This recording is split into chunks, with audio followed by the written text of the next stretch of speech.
नमस्कार दोस्तों, वेद study point में आपका स्वागत है। आज हम देखेंगे भारतीय संविधान एवं राज्य व्यवस्था का एक बहुत ही शानदार मैराथन करेंगे, जो कि आपके आने वाले एग्ज़ाम जैसे कि एसएससी-जीडी का आने वाला है 10 दिन बाद एग्ज़ाम, उसके बाद बीडीओ का एग्ज़ाम आने वाला है और जो अन्य भी एग्ज़ाम हैं, उनके लिए बहुत ही महत्वपूर्ण रहेगा।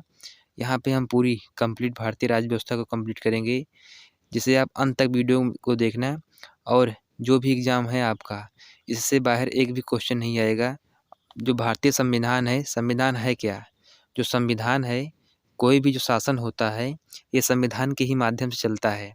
जब तक शासन संविधान के माध्यम से चल रहा है, तब तक वो चल रहा है। जिस दिन संविधान का वो अतिक्रमण करने लगेगा, उसी दिन से वो शासन खत्म हो जाएगा, सरकार गिर जाएगी वो।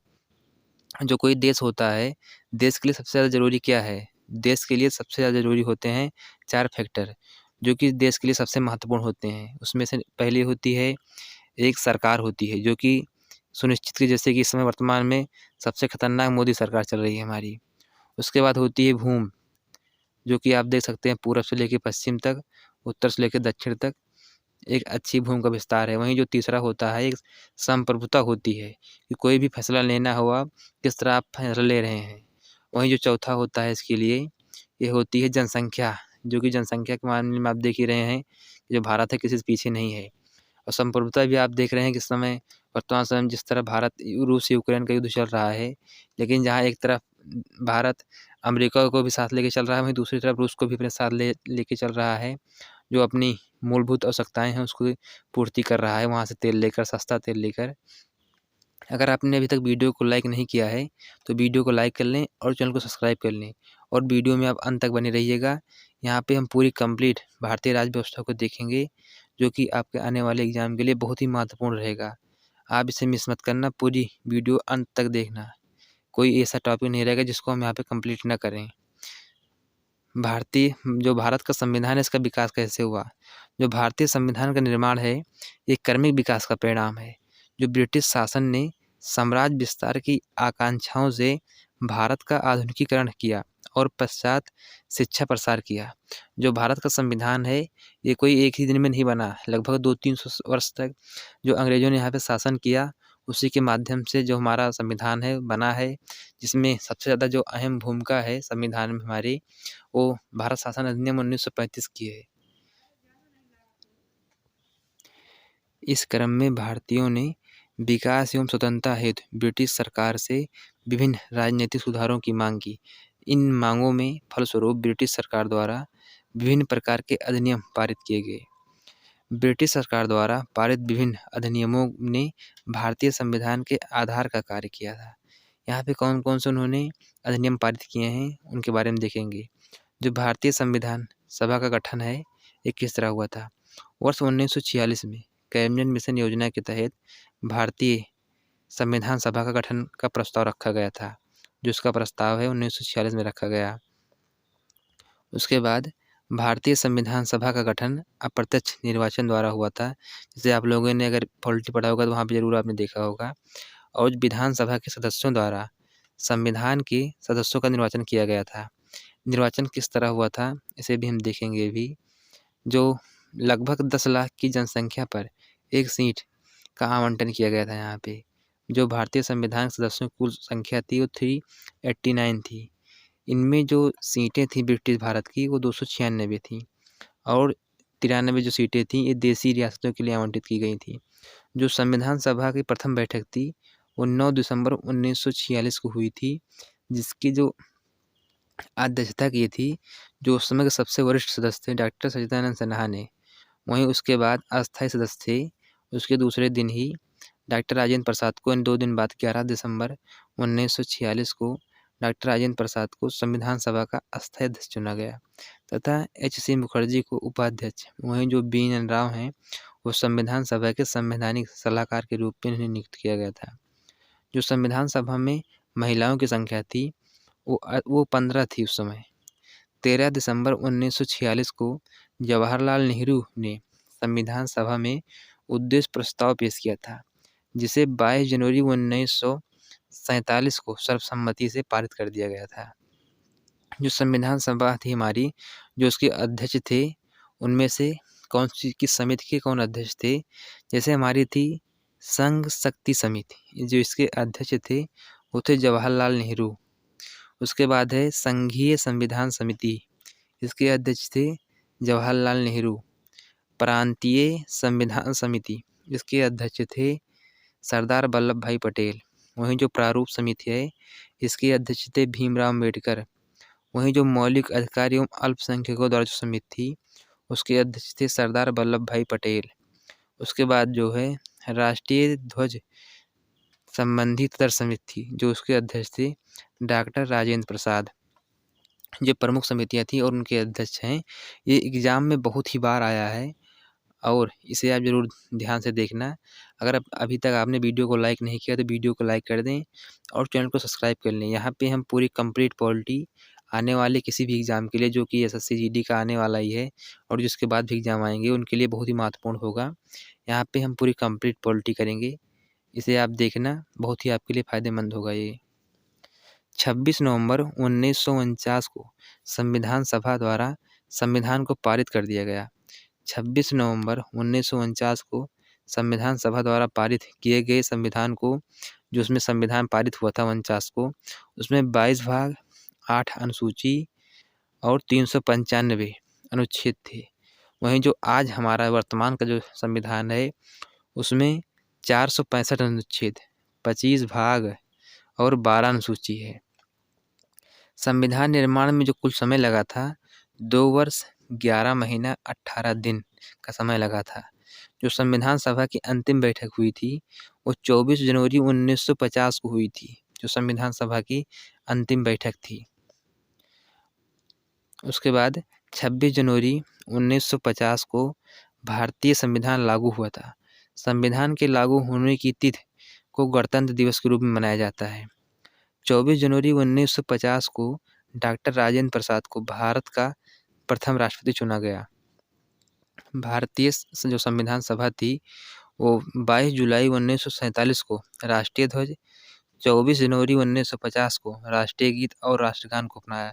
जो ये क्वेश्चन है राष्ट्रगीत और राष्ट्रगान वाला, 22 जुलाई 1947 को राष्ट्रीय ध्वज, 24 जनवरी 1950 को राष्ट्रगीत और राष्ट्रगान को अपनाया गया। ये एग्जाम में बहुत बार पूछा गया है। उसके बाद है जो कैबिनेट मिशन था, उसकी जो योजना के आधार पर भारत में एक अंतरिम सरकार का गठन किया गया। जो संविधान के स्रोत हैं, संविधान को कहाँ से लिया गया है, तो इसमें लगभग 200 से ज़्यादा जो संविधान है हमारे, वो भारत शासन अधिनियम 1935 से लिए गए थे। उसके अलावा लगभग 60 प्लस देशों से हमारे संविधान लिए गए हैं।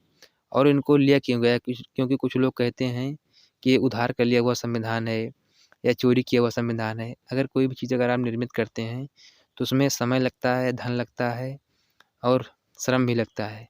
लेकिन अगर कोई चीज़ अगर अच्छी है, अगर आप उसे ग्रहण कर लेते हैं तो उसमें आपका समय का काफ़ी बचत होता है। इसीलिए जो व्यवस्थाएं जहाँ पे अच्छी थी उनको हमारे यहाँ ग्रहण कर लिया गया है, जो अच्छी नहीं थी उनको इग्नोर कर दिया गया है।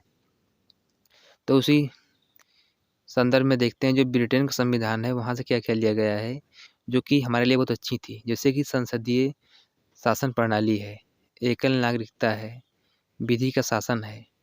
वहीं जो यूएसए है, अमेरिका है, यहाँ से क्या लिया गया, तो यहाँ से मूल अधिकार लिया गया, न्यायपालिका की स्वतंत्रता ली गई है, न्यायिक पुनर्विलोकन का सिद्धांत, राष्ट्रपति का जो पद है ये लिया गया है, राष्ट्रपति का परमहाभियोग लिया गया है, उच्चतम या उच्च न्यायालय के न्यायाधीशों को जो हटाया जाना होता है, इन पर महाभियोग कैसे लाया जाए इसको लिया गया है। वहीं जो कनाडा का संविधान है, यहाँ से संघात्मक व्यवस्था ली गई है, अवशिष्ट शक्तियाँ जो हैं वो ली गई हैं और जो राज्यपाल की नियुक्ति होती है उसके बारे में लिया गया है कनाडा से। वहीं जो आयरलैंड है, यहाँ से राज्य का जो नीति निर्देशक तत्व होता है जो कि 36 से 51 तक दिया गया है। उसके अलावा जो राष्ट्रपति का निर्वाचन पद्धति है, राष्ट्रपति द्वारा राज्यसभा में मनोनीत सदस्य जो होते हैं किया जाता है उनके बारे में। वहीं जो जर्मनी है, यहाँ से आपातकाल के दौरान मूल अधिकारों का स्थगन, लेकिन जब आपातकाल लगता है तो उस समय जो अनुच्छेद 20 और 21 हैं इनका स्थगन नहीं किया जाएगा। वहीं जो सोवियत संघ है, जो USSR है, USSR, वहाँ से मूल कर्तव्य लिए गए हैं, जो कि हमारे वर्तमान समय में 11 मूल कर्तव्य हैं। वहीं दक्षिण अफ्रीका है, यहाँ से संविधान संशोधन प्रक्रिया ली गई है, जो कि अनुच्छेद 368 में दिया गया है। और वहीं राज्यसभा के जो सदस्यों का निर्वाचन है उसको लिया गया है। जो जापान है, यहाँ से विधि द्वारा स्थापित प्रक्रिया ली गई है, जापान से।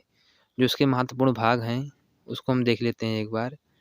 जो उसके महत्वपूर्ण भाग हैं, जो पहला भाग है संघ और उसके क्षेत्र, भाग 1, ये अनुच्छेद 1 से 4 तक दिया गया है इसे।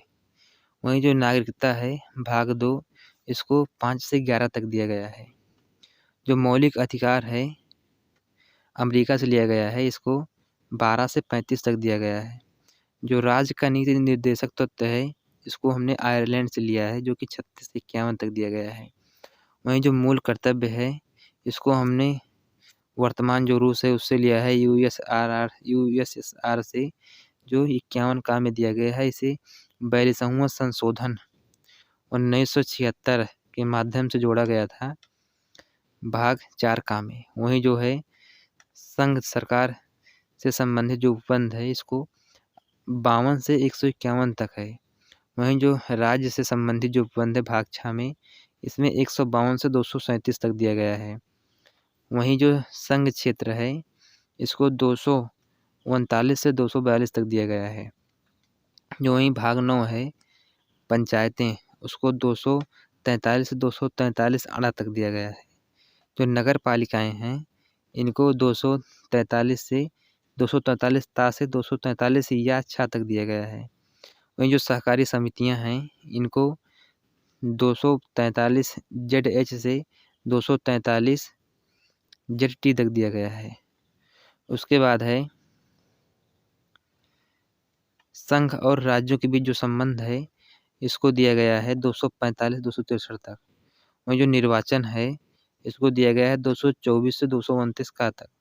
जो राजभाषा है, इसको दिया गया है 243 से 251 तक। जो आपातकाल है, इसको दिया गया है 252 से 260 तक।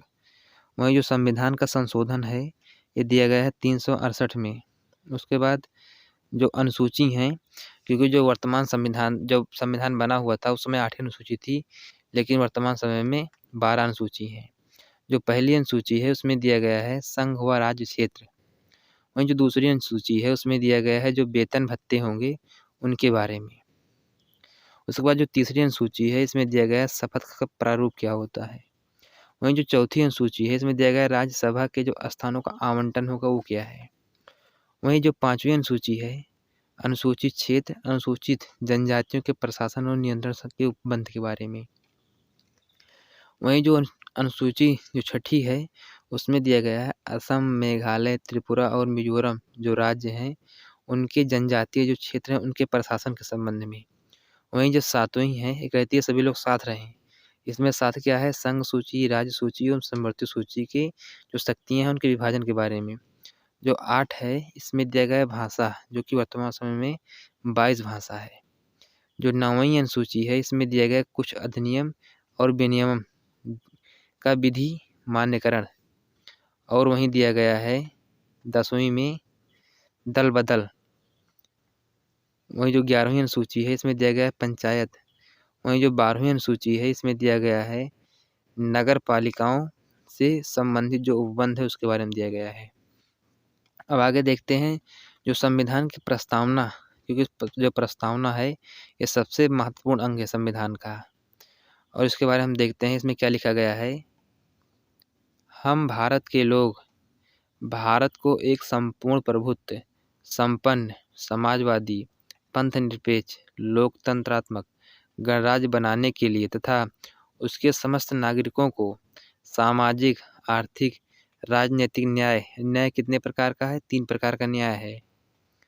विचार, अभिव्यक्ति, विश्वास, धर्म और उपासना की स्वतंत्रता कितने प्रकार की दी गई है हमारे संविधान में। जो प्रस्तावना है वहाँ पे 5 प्रकार की, विचार, अभिव्यक्ति, विश्वास, धर्म और उपासना की। वहीं जो प्रतिष्ठा और अवसर की समता कितनी है, 2 प्रकार की है, प्राप्त करने के लिए और तथा उन सब में व्यक्ति की गरिमा और राष्ट्र की एकता और अखंडता सुनिश्चित करने वाली बंधुता बढ़ाने के लिए दृढ़ संकल्प होकर अपनी इस संविधान सभा को आज तारीख 26 नवंबर 1949 को मिति मार्गशीर्ष शुक्ल पक्ष सप्तमी 2006 विक्रमी को एतयो एवं इस संविधान को अंगीकृत अधिनियमित और आत्मार्पित करते हैं। जो भारत संविधान है, प्रस्तावना को संविधान की आत्मा माना गया है। जो प्रस्तावना है भारत की संविधान का, उसे आत्मा माना गया है। वहीं जो अंबेडकर जी थे, वो अनुच्छेद जो 32 है उसको संविधान की आत्मा माना था उन्होंने। अब तक संविधान प्रस्तावना में मात्र एक बार यानी 42वां संविधान संशोधन 1976 द्वारा संशोधित किया गया है। जो भाग 1 है उसके बारे में देखेंगे हम। भारत संघ और उसके जो राज्य क्षेत्र हैं उसके बारे में। भारतीय संविधान के भाग 1 जो अंतर्गत है, इसमें अनुच्छेद 1 से 4 तक आता है, जिसमें कहा गया है कि भारत को राज्यों का संघ घोषित किया गया है। जो वर्तमान है, इस समय 28 राज्य एवं 8 संघ शासित प्रदेश हैं। वही जो अनुच्छेद 1 है, ये कहता है कि इंडिया डेट इज भारत, यानी जो है संघ का नाम, राज्यों के क्षेत्र का उल्लेख इसी में दिया गया है। भारत संघ के राज्यों के पुनर्निर्माण के लिए राज्य पुनर्गठन आयोग की स्थापना 1953 में फजल अली के नेतृत्व में की गई थी। श्री रामल्लू की मृत्यु के पश्चात 1 अक्टूबर 1953 को भाषा के आधार पर प्रथम राज्य जो था वो आंध्र प्रदेश गठित किया गया था 1953 में। राज्य पुनर्गठन जो अधिनियम था 1956 के द्वारा भारत में क्षेत्रीय परिषदों की भी स्थापना हुई थी। भारत में 5 क्षेत्रीय परिषदें हैं, जिसका जो केंद्रीय गृह मंत्री है उनका अध्यक्ष होता है। ये कई बार एग्जाम में पूछा गया है कि जो क्षेत्रीय परिषद होती हैं उनका अध्यक्ष कौन होता है, तो ये होते हैं गृह मंत्री जी हमारे। जो क्षेत्रीय परिषदें हैं उनके बारे में एक बार हम देख लेते हैं एक नज़र। जो उत्तरी क्षेत्रीय परिषद है, इसके जो मुख्यालय है ये नई दिल्ली है। इसमें कौन कौन से राज्य या यूटी आते हैं, इसमें पंजाब, हरियाणा, हिमाचल प्रदेश, राजस्थान, दिल्ली, चंडीगढ़ और जम्मू कश्मीर। वहीं जो दूसरी है दक्षिण क्षेत्रीय परिषद, जिसका मुख्यालय है चेन्नई में, इसमें केरल, तमिलनाडु, कर्नाटक, आंध्र प्रदेश और पुडुचेरी इसमें आते हैं। जो पूर्वी क्षेत्रीय परिषद है, इसका मुख्यालय है कोलकाता में। इसमें बिहार, उड़ीसा, पश्चिम बंगाल और झारखंड आता है। वहीं जो पश्चिमी क्षेत्रीय परिषद है, इसका मुख्यालय मुंबई में है।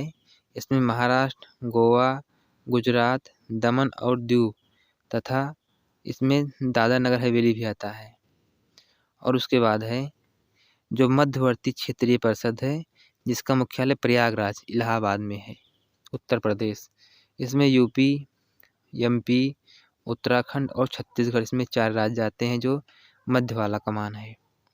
जो इसका नोट है, इम्पोर्टेंट फैक्ट है, पूर्वोत्तर राज्य अर्थात असम, अरुणाचल प्रदेश, मणिपुर, त्रिपुरा, मिजोरम, मेघालय, नागालैंड को क्षेत्रीय परिषदों में शामिल नहीं किया गया है। इनकी समस्याओं को पूर्वोत्तर परिषद अधिनियम 1971 के तहत पूर्वोत्तर परिषद द्वारा हल किया जाता है। इनके लिए एक अलग से परिषद बनाई गई है। जो पूर्वोत्तर के राज्य हैं, जो 7 सिस्टर हैं, असम, अरुणाचल प्रदेश, मणिपुर, त्रिपुरा, मिजोरम, मेघालय और नागालैंड, इन्हें कहा जाता है पूर्वोत्तर परिषद अधिनियम। उसके बाद है जो भारत के नए राज्य गठन किए गए थे उनके बारे में देखते हैं। अगर अभी तक वीडियो को लाइक नहीं किया, जरूर वीडियो को लाइक करें और सब्सक्राइब भी कर लें। कंप्लीट वीडियो यहाँ पे हम कंप्लीट पूरी पॉलिटी कंप्लीट करेंगे, जो कि आपके किसी भी एग्जाम के लिए बहुत ही महत्वपूर्ण होगा। जो हमारा पहला राज्य है आंध्र प्रदेश, सबसे पहले जो भाषा के आधार पर गठित हुआ था 1 अक्टूबर 1993 में। वहीं जो दूसरा है गुजरात और महाराष्ट्र, ये 1 मई 1960 को गठित हुआ था। नागालैंड है, ये 1 दिसंबर 1963 को गठन हुआ था इसका। जो हरियाणा है, ये 1 नवंबर 1966 को बना हुआ था। हिमाचल प्रदेश है, ये 25 जनवरी 1971 को बना हुआ था। मणिपुर, त्रिपुरा, मेघालय 21 जनवरी 1972 को। जो सिक्किम है ये 16 मई 1975 को बना हुआ था। जो मिजोरम है, अरुणाचल प्रदेश है, ये 20 फरवरी 1987 को बना हुआ था ये। उसके बाद है गोवा, जो कि ये बना था 30 मई 1987 को। जो छत्तीसगढ़ है और उत्तराखंड, ये दोनों 2002 में बने हुए थे। और झारखंड, वहीं जो तेलंगाना सबसे लास्ट में बना हुआ था, ये हुआ था 2014 में, नेराज गठन। उसके बाद जो भारतीय संविधान के अनुच्छेद 370 है, इसको हटाया गया। जम्मू कश्मीर जो विशेष दर्जा हुआ था, प्राप्त हुआ था, इसको हटा दिया गया है। 6 अगस्त 2019 को राष्ट्रपति द्वारा जारी जो आदेश के तहत अनुच्छेद 370 के प्रावधान को समाप्त कर दिया गया। यहाँ पे जम्मू कश्मीर पुनर्गठन अधिनियम 2019 के तहत जम्मू कश्मीर के 2 यूटी में, जम्मू कश्मीर और लद्दाख में बांट दिया गया है। 31 अक्टूबर 2019 से ये प्रभावी हो गया है। लद्दाख के जो 2 जिले हैं, इसमें एक है कारगिल, दूसरा है लेह शामिल है, और शेष जो है जम्मू कश्मीर शामिल है। 26 जनवरी 2020 से 2 यूटी प्रदेश दादर एवं नगर हवेली को दमन एवं दीव का विलय करके से यूटी यानी केंद्र शासित प्रदेश दादर और नगर हवेली तथा दमन एवं दीव बना दिया गया, जिसकी राजधानी दमन है। यानी जो इतना बड़ा है, दादर और नगर हवेली तथा दमन और दीव, इसकी जो राजधानी है वो दमन है। उसके बाद है जो आ गया है नागरिकता, जो दिया गया है अनुच्छेद 5 से 11 तक। संविधान के अनुच्छेद भाग 2 में 5 से 11 तक नागरिकता के संविधान का विवरण दिया गया है। भारतीय संविधान नागरिकों को एकल नागरिकता प्रदान करता है। उसके बाद है इसमें नागरिकता छीनी कैसे जाती है। अगर आप किसी देश से युद्ध चल रहा है, अगर आप वहाँ पे उसके साथ अगर कोई भी लेन देन कर रहे हैं या देश के साथ कोई भी गद्दारी कर रहे हैं, तो आपको देश की नागरिकता छीन ली जाएगी। अगर नागरिकता के बारे में आपको विस्तृत अगर देखना है, तो ये इसी चैनल पे जो प्ले लिस्ट है पॉलिटी की, वहाँ पे इसका पूरा विस्तृत वीडियो पड़ा हुआ है नागरिकता का, उससे आप देख सकते हैं। बहुत छोटा ही वीडियो है, आपके लिए बहुत ही फायदेमंद होगा वो। जो संविधान के स्रोत हैं और जो संघ क्षेत्र था, इन सब का बहुत ही विस्तृत वीडियो वहाँ पे पड़ा है। बहुत छोटा छोटा वीडियो है, उसके बारे में आप ज़रूर देखें। और यहाँ पे हम पूरी कंप्लीट पॉलिटी की मैराथन कर रहे हैं, जो कि आपके आने वाले किसी भी एग्जाम के लिए बहुत ही महत्वपूर्ण होगा। लेकिन अगर किसी चीज़ को अगर विस्तृत देखना है अगर आपको, तो इसी चैनल पे वीडियो पड़ा हुआ है, उसे आप देख सकते हैं, जो कि आपके एग्जाम के लिए वो भी बहुत फायदेमंद होगा।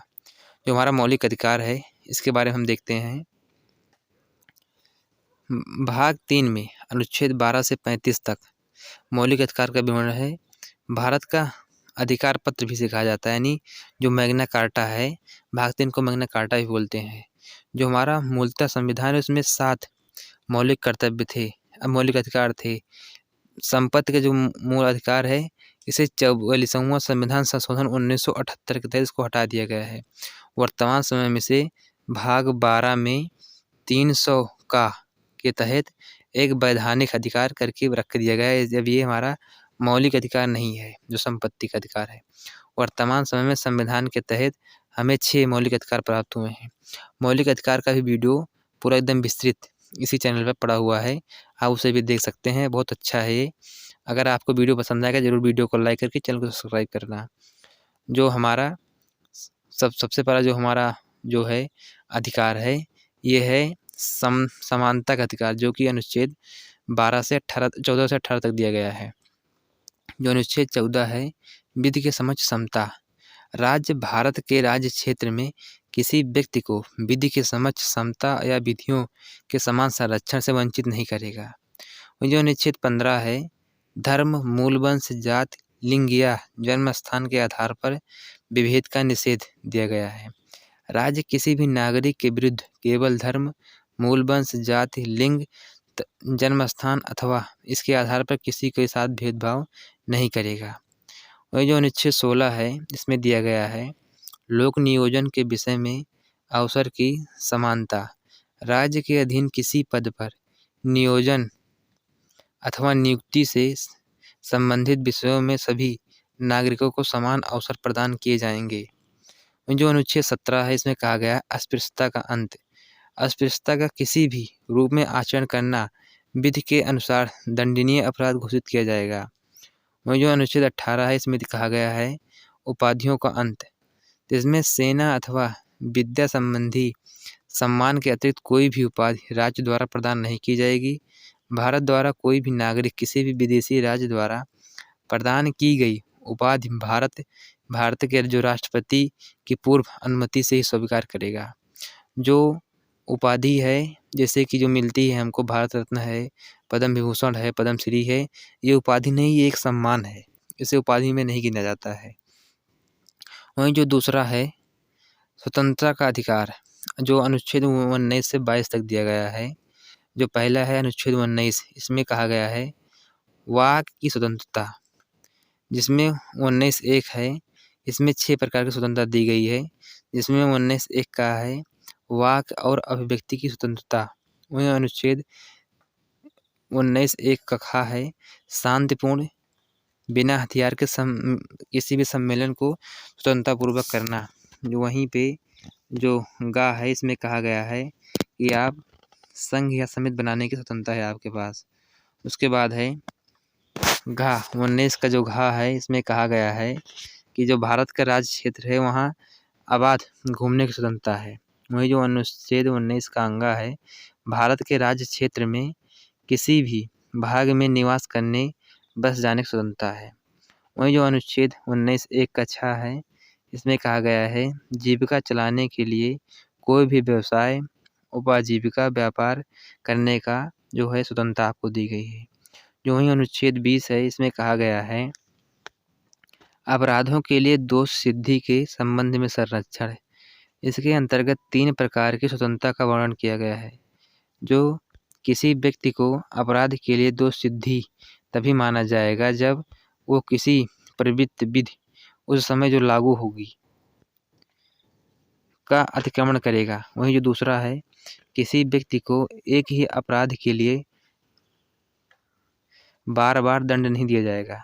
वहीं जो 3 नंबर है इसमें किसी व्यक्ति को स्वयं के विरुद्ध गवाही देने के लिए बाध्य नहीं किया जाएगा। अनुच्छेद 21 दिया गया है वहीं पे प्राण एवं दैहिक स्वतंत्रता का अधिकार। इसमें कहा गया है कि किसी व्यक्ति को विधि द्वारा स्थापित प्रक्रिया के अतिरिक्त उसके प्राण या दैहिक स्वतंत्रता के अधिकार से वंचित नहीं किया जाएगा उसे। वहीं जो 21 का है इसमें दिया गया शिक्षा का अधिकार, जिसमें राज्य द्वारा 6 से 14 वर्ष तक के आयु के बच्चों के लिए शिक्षा का प्रावधान किया गया है, निःशुल्क अनिवार्य शिक्षा। यही जो 6 से 14 वर्ष है इसी के लिए जो हमारा 11वां मूल कर्तव्य है इसे भी जोड़ा गया था 86वां संविधान संशोधन 2002 में इसे जोड़ा गया था, जिसमें अभिभावक अपने बच्चे को या प्रतिपाल जो होते हैं उनके बारे में कहा गया है। वही जो अनुच्छेद 22 है इसमें कुछ दशाओं में गिरफ्तारी से निरोध से संरक्षण है। किसी गिरफ्तार व्यक्ति को जो अधिकार प्राप्त है उसके बारे में बताया गया है कि उसे गिरफ्तारी के कारणों से अवगत कराना पड़ेगा। 24 घंटे के अंदर ही यात्रा को छोड़कर किसी भी दंडाधिकारी के समक्ष उसे पेश किया जाएगा। और जो तीसरा नंबर है वो अपने विधि व्यवसायी जो उसका वकील होता है उससे परामर्श के लिए उसे अधिकार है उसके पास, उससे परामर्श ले सकता है वो। वही जो अनुच्छेद 23 है जो शोषण के विरुद्ध अधिकार है उसमें है जो 23 और 24 दिया गया है। अनुच्छेद जो 23 है इसके तहत जो है मानव दुर्व्यापार और बलात्श्रम का प्रतिबंध है। वहीं जो अनुच्छेद 24 है इसमें कहा गया है कारखाना खान तथा जोखिम वाले कार्यों में 14 वर्ष से कम आयु वर्ष के बच्चों को नियोजन का प्रतिषेध किया गया है। वहीं जो हमारी चौथा जो अधिकार है जैसे कि हमें छात्रा का अधिकार मिला है उसी में जो चौथा अधिकार है धर्म की स्वतंत्रता का अधिकार, जो कि अनुच्छेद 25 से 28 तक दिया गया है। इसमें कहा गया है कि जो अनुच्छेद 25 है, इसके तहत अंतःकरण की और धर्म के अबाध रूप से मानने, आचरण करने और प्रचार करने की स्वतंत्रता है। और जो अनुच्छेद 26 है, इसके तहत धार्मिक कार्यों के प्रबंधन की स्वतंत्रता दी गई है हमें। और जो अनुच्छेद 27 है, इसमें कहा गया है कि इसके तहत किसी विशिष्ट धर्म की अभिवृद्धि के लिए करों के समुदाय के बारे में स्वतंत्रता दी गई है। अगर हम कोई भी अगर धर्म करते हैं तो उसमें हम किसी को भी कर नहीं देंगे। जो ही अनुच्छेद 28 है, इसमें कहा गया है कि इसके तहत शिक्षण संस्थाओं में धार्मिक शिक्षा या धार्मिक उपासना में उपस्थित होने के बारे में स्वतंत्रता प्रदान हुई है। वहीं जो हमारा 5वां अधिकार है, संस्कृत और शिक्षा संबंधी अधिकार, जो कि अनुच्छेद 29 और 30 में दिया गया है। अनुच्छेद 29 में अल्पसंख्यक वर्गों के हितों का संरक्षण, सुरक्षा संबंधी अधिकार उल्लेखित है। जो अनुच्छेद 30 है, इसके तहत शिक्षा संस्थानों की स्थापना और प्रशासन करने का अल्पसंख्यक वर्गों को अधिकार प्रदान किया गया है। यहाँ पे जो अल्पसंख्यक हैं वो अपनी शिक्षा संबंधी संस्थान जो है उनको स्थापित कर सकते हैं। वहीं जो अनुच्छेद 32 है, जिसे अंबेडकर ने संविधान की आत्मा कहा था, इसमें मौलिक अधिकारों के परिवर्तन कराने हेतु अनुच्छेद 32 के तहत 5 तरह की रिट जो है न्यायालय जारी करता है। जैसे सुप्रीम कोर्ट जो है वो अनुच्छेद 32 के तहत रिट जारी करता है, उसी तरह जो हाई कोर्ट है वो अनुच्छेद 226 के तहत रिट जारी करता है। जो हमारा मौलिक अधिकार है, अगर उसका हनन हो रहा है तो अगर आप जाते हैं तो जो पहली रिट होती है, इसमें बंदी प्रत्यक्षीकरण की जो बंदी है उसको हमारे सामने प्रत्यक्ष करो। वहीं परमा आदेश देता है। वहीं जो प्रतिषेध है ये रोकता है। उत्प्रेषण है, कहता है अपने अधिकार के बाहर मत जाओ। वहीं जो अधिकार परीक्षा है, कहता है आप किस अधिकार से यहाँ पे उपस्थित हैं, कोवारंटो जिसे कहते हैं इंग्लिश में। उसके बाद है जो अनुच्छेद 32 है, यहाँ पे दिया गया है जिसे संवैधानिक उपाचारों का अधिकार कहा गया। जैसे जो भीमराव अम्बेडकर जी हैं, इन्होंने संविधान की आत्मा से कहा था। जो राष्ट्रीय आपातकाल है, अनुच्छेद 352 के तहत मौलिक अधिकार अनुच्छेद 20 और 21 को छोड़कर सभी निलंबित किए जाएंगे।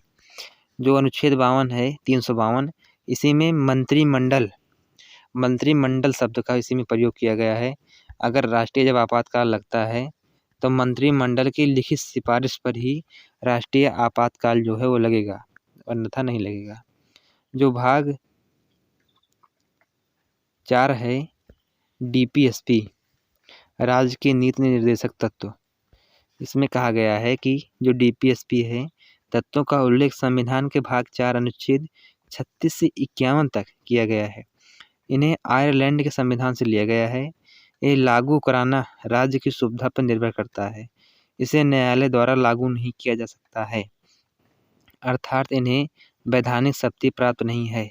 अगर सरकार जो राज्य है अगर वो इस योग्य हो जाएगा तभी आपको जो यहाँ पे इसमें दिया गया 36 से 51 तक जो उपबंध है उनको देगा। अगर राज्य अगर उस योग्य नहीं हुआ है तो नहीं देगा। जैसे आप देख रहे हैं शिक्षा के योग्य राज्य जब हो गया तो आपको निःशुल्क शिक्षा दिया है, जिसको मौलिक कर्तव्य के 11वें नंबर में दिया गया है, जो कि 2002 66वां संविधान संशोधन 2002 में लागू किया गया था। जैसे जैसे राज्य योग्य होता जाएगा उसी तरह आपको देता जाएगा। अगर इसको लेके आप किसी भी न्यायालय में नहीं जा सकते हैं कि हमको जो यहाँ पे दिया गया है ये नहीं मिल रहा है। जैसे अगर मौलिक कर्तव्य जो है, मौलिक अधिकार जो है, अगर उसमें कोई भी चीज़ अगर आपका हनन हो रहा है तो उसको लेके अनुच्छेद 32 के तहत आप जा सकते हैं सुप्रीम कोर्ट। वहीं जो 226 उसके तहत आप जा सकते हैं हाई कोर्ट। अगर वीडियो पसंद आ रहा है आपको तो वीडियो को ज़रूर लाइक करें और चैनल को सब्सक्राइब करें।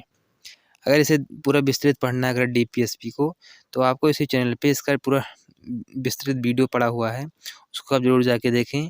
बहुत लोगों ने उसको देखा है और सपोर्ट भी किया है, अपना प्यार भी उस पर जताया है।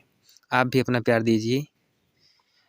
अनुच्छेद जो 38 है, इसके तहत राज्य लोक कल्याण की अभिवृद्धि के लिए सामाजिक व्यवस्था बनाएगा। जो वहीं अनुच्छेद 39 का है, इसमें दिया गया है समान न्याय और निःशुल्क विधिक सहायता की व्यवस्था।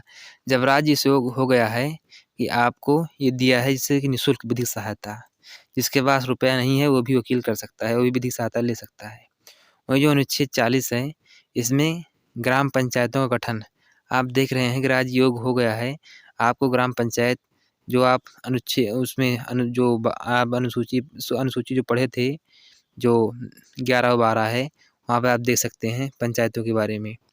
वहीं जो अनुच्छेद 41 है, इसके तहत दिया गया है कि काम और शिक्षा और लोक सहायता पाने का अधिकार, जो अनुच्छेद 41 है इसके तहत है। उसके बाद जो है अनुच्छेद 42 है, इसमें कहा गया है कि इसके तहत काम को न्याय संगत और मानवोचित दशाओं का तथा प्रसूति सहायता का उपबंध किया जाना। अनुच्छेद जो 43 है, इसमें कहा गया है कामगारों के लिए निर्वाह, मजदूरी आदि का प्रावधान किया जाना। अनुच्छेद जो 43 का है, इसमें कहा गया है इसके तहत उद्योगों के प्रबंधन में कामगारों का भाग लेना वर्णित किया गया है इसमें। वहीं जो अनुच्छेद 44 है, इसमें कहा गया है कि इसके तहत आपको नागरिकों के लिए एक समान आचार संहिता का प्रावधान होगा। जो समान आचार संहिता है, वो वर्तमान समय में गोवा में चल रही है। जैसे 2 तरह का होता है, जैसे एक होता है क्रिमिनल, एक होता है सिविल। तो क्रिमिनल जो होता है, इसमें अगर आप कोई भी काम करते हैं, हिंदू हो या मुस्लिम हो, उसको सभी को एक समान दंड मिलता है। वहीं जो सिविल मामला होता है, जैसे शादी का, तो शादी के लिए हिंदू में अलग हिंदू एक्ट है, वहीं जो मुस्लिम है उसके लिए अलग, उसका जो मुस्लिम पर्सनल लॉ है उसके लिए अलग एक उसका अलग ही कानून है। लेकिन जो सामान आचार संहिता होती है, इसके लिए हिंदू हो या मुस्लिम हो, जिस तरह जो क्रिमिनल में दंड सबको एक तरह दिया जाता है, उसी तरह यहाँ पे शादी और विवाह में सबको एक ही तरह कानून भी बनाया जाता है, जैसे कि वर्तमान समय में गोवा में चल रहा है। अनुच्छेद जो 45 है, इसमें के तहत 6 वर्ष से कम जो आयु के बच्चे हैं, उनकी प्रारंभिक जो बाल्यावस्था की देख-रेख और शिक्षा का उपबंध दिया गया है इसमें, जिसमें आपको पंजड़ी-उजड़ी, दलिया-वलिया मिलती है। अनुच्छेद जो 46 है, इसके तहत अनुसूचित जाति, अनुसूचित जनजाति तथा अन्य दुर्बल वर्गों के शिक्षा और जो उनके अर्थ हैं संबंधी अभिवृद्धि का जो वर्णन है उसको किया गया है। और जो अनुच्छेद 47 है, इसमें कहा गया है इसके तहत जो है पोषाहार स्तर, जीवन स्तर को ऊंचा करने तथा लोक स्वास्थ्य सुधार करने के राज्य के कर्तव्यों का उल्लेख दिया गया है। अनुच्छेद जो 48 है, इसमें कहा गया है कृषि एवं पशुपालन के संगठन संबंधित प्रावधान किया गया है। अनुच्छेद 48 का है, इसके तहत है पर्यावरण का संरक्षण तथा संवर्धन और वन एवं वन्य जीवों की रक्षा का प्रावधान कहा गया है इसमें। अनुच्छेद जो 49 है, इसमें कहा गया है राष्ट्रीय स्मारक, जो राष्ट्रीय महत्व के स्मारक हैं, स्थान है और वस्तु, इसका संरक्षण करना। वहीं जो अनुच्छेद 50 है, इसमें है कार्यपालिका एवं न्यायपालिका का पृथक्करण। आप देखे होंगे कि जो कार्यपालिका है और विधायिका है, उसके बाद न्यायपालिका है जो इसके अलग होती है। बाकी कार्यपालिका विधायिका ये दोनों एक ही में है। वहीं जो अनुच्छेद 51 है, इसमें अंतर्राष्ट्रीय शांति, 51 रुपये दे के सब मामला शांत करवा दो। उसके बाद है मौलिक कर्तव्य, जो कि भाग 4 का में है, अनुच्छेद 51 का में, जो कि 42वां संविधान संशोधन 1976 में जोड़ा गया था। स्वर्ण सिंह समिति की सिफारिश पर इसको जोड़ा गया था, जिसे सोवियत संघ यानी कि USSR से इसको प्रेरित होकर इसे लिया गया था। उसके बाद है जो मौलिक कर्तव्य है और जो उनकी सूची हैं, उनको हम देखते हैं। जो पहला मौलिक कर्तव्य है हमारा, ये प्रत्येक नागरिक हैं, उनका यह कर्तव्य है, इसका पालन करें। जो पहला है संविधान का पालन करें और उसके आदर्शों, संस्थाओं, राष्ट्र ध्वज और राष्ट्रगान का आदर करें। वहीं जो मौलिक कर्तव्य दूसरा नंबर है, इसमें कहा गया है कि स्वतंत्रता के लिए हमारे जो राष्ट्रीय आंदोलन हुए हैं, उनको प्रेरित करने वाले जो आदर्श हैं, उनको हृदय में संजो के रखें और उनका पालन करें। वहीं जो तीसरा है भारत की संप्रभुता, एकता और अखंडता की रक्षा करें और उसे अक्षुण्ण बनाए रखें। और जो चौथा है घ नंबर, देश की रक्षा करें और आह्वान किए जाने पर राष्ट्र की सेवा करें। वहीं जो अंगा है 5 नंबर, भारत के सभी लोगों में समरसता और समान भ्रातृत्व की भावना का निर्माण करें। जो धर्म, भाषा और प्रदेश या वर्ग पर आधारित सभी भेदभाव से परे हों, ऐसी प्रथाओं का त्याग करें जो स्त्रियों के सम्मान के विरुद्ध हों। यानी कि बड़ों का सम्मान करें, छोटों को प्यार दें और अपना व्यवहार इस तरह विकसित करें कि स्त्रियां आपके साथ सुरक्षित महसूस करें। इसमें कहा गया है कि स्त्रियों का सम्मान के विरुद्ध कोई भी आप काम ना करें। हाँ, और जो 6 नंबर है उसमें हमारी सामाजिक संस्कृति और गौरवशाली परंपरा का महत्व समझें और उसका परीक्षण करें। अभी तक अगर वीडियो को लाइक नहीं किया तो वीडियो को लाइक कर दें और चैनल को अवश्य सब्सक्राइब कर लें और बेल आइकन को प्रेस भी करें। जो 6 है उसमें कहा गया है कि प्राकृतिक पर्यावरण की जिसके अंतर्गत वन, झील, नदी और वन्य जीव हैं, रक्षा करें, उसका संवर्धन करें, प्राणी मात्र के प्रति दया भाव रखें। जो जा नंबर है इसमें कहा गया है कि वैज्ञानिक दृष्टिकोण, मानववाद और ज्ञानार्जन तथा सुधार की भावना का विकास करें। जो झा है इसमें कहा गया है सार्वजनिक संपत्ति की सुरक्षा करें और हिंसा से दूर रहें। जो यह है व्यक्तिगत और सामूहिक गतिविधियों के सभी क्षेत्र में उत्कर्ष का सतत प्रयास करें, जिससे राष्ट्र निरंतर बढ़ते हुए प्रयत्न करे। उसके बाद है और उपलब्धियों की ऊंचाइयां छू ले। और जो टा नंबर है जिसे 66वां संविधान संशोधन 2002 द्वारा 11वां मौलिक कर्तव्य जोड़ा गया, पहले 10 ही था। इसमें है माता पिता जो हैं संरक्षक हैं, तो 6 वर्ष से 14 वर्ष तक के आगे जो अपने बच्चे हैं यथास्थिति बालक या प्रतिपाल्य के लिए शिक्षा का अवसर प्रदान करें।